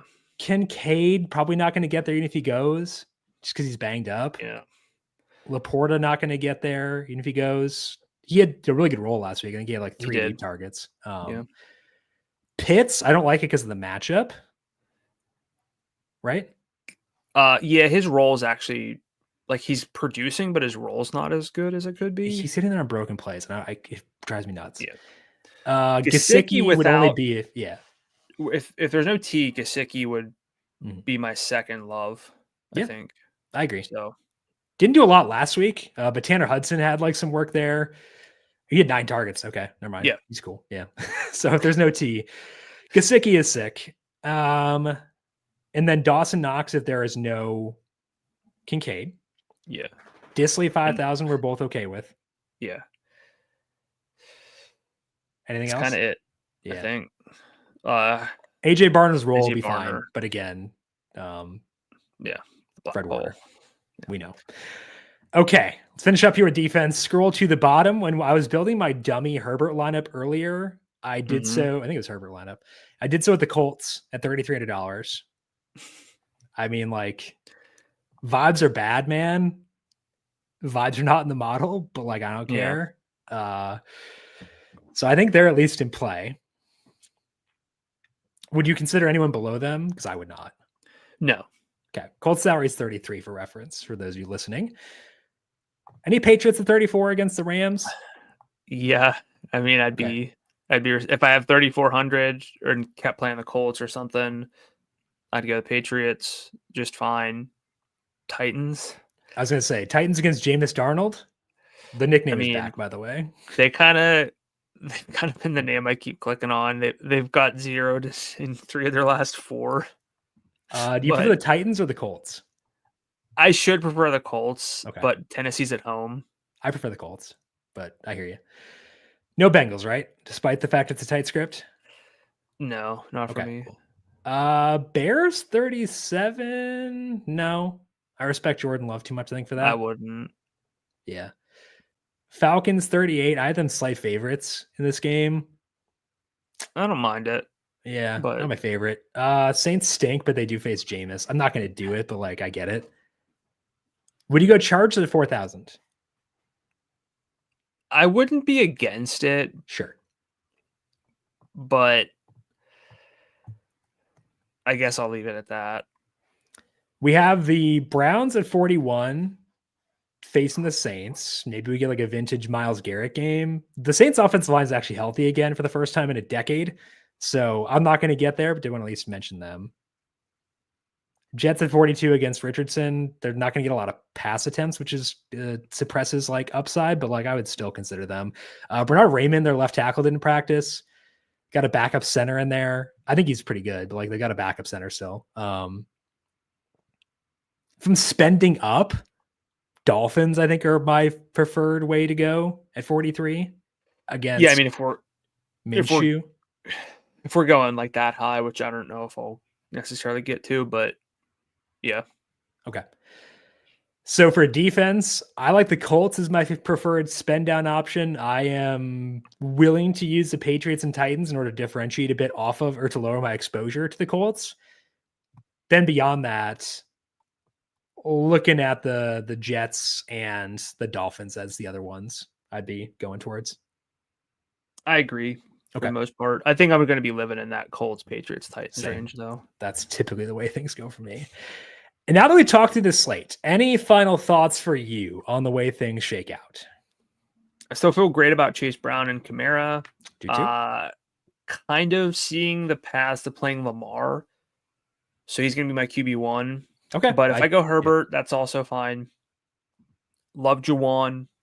We've got some like 7,000 range receivers that are playable. I kind of want to prioritize Kelsey because tight end's so bad otherwise. So things are taking shape a lot better off this week than I was last week this time. Yeah. A Lamar, Chase Brown, Kamara, Kelsey lineup doesn't have a lot of correlation, but you can find ways to get correlation in there. Like that's a jam in your favorites, play the best plays kind of team. I want to tinker with that and see where it gets me. Maybe I can't do it, but I want to at least give it a shot for sure this week. That is all that we have here for today on the Heat Check. As mentioned, make sure you're subscribed to the FanDuel Research podcast feed wherever you get your podcasts. Search for FanDuel Research Podcast on Apple Podcasts or Spotify. Hit subscribe if you like what you hear. Leave us a 5-star rating and review as well. Don't forget our new YouTube page as well. We are going to be live 4 p.m. Eastern on the same YouTube page. Dubs Anderson today joining us to break down his best bets across the entirety of NFL Week 11. Brandon, people have questions for you on social media. Where can they find you across the various platforms? On Blue Sky at Gdula and on X at Gdula13, GDULA13. And I am at JimSannes on both Blue Sky and X. Hope to see all of you over there. Big thank you to our YouTube producer, Justin Lane, for his work on the video side of things. Thank you, Justin, as always. And thanks to all of you for tuning in. Good luck to you with your Week 11 NFL DFS lineups. We'll talk to you once again next week to break down Week 12. This has been the Heat Check, a FanDuel Research podcast.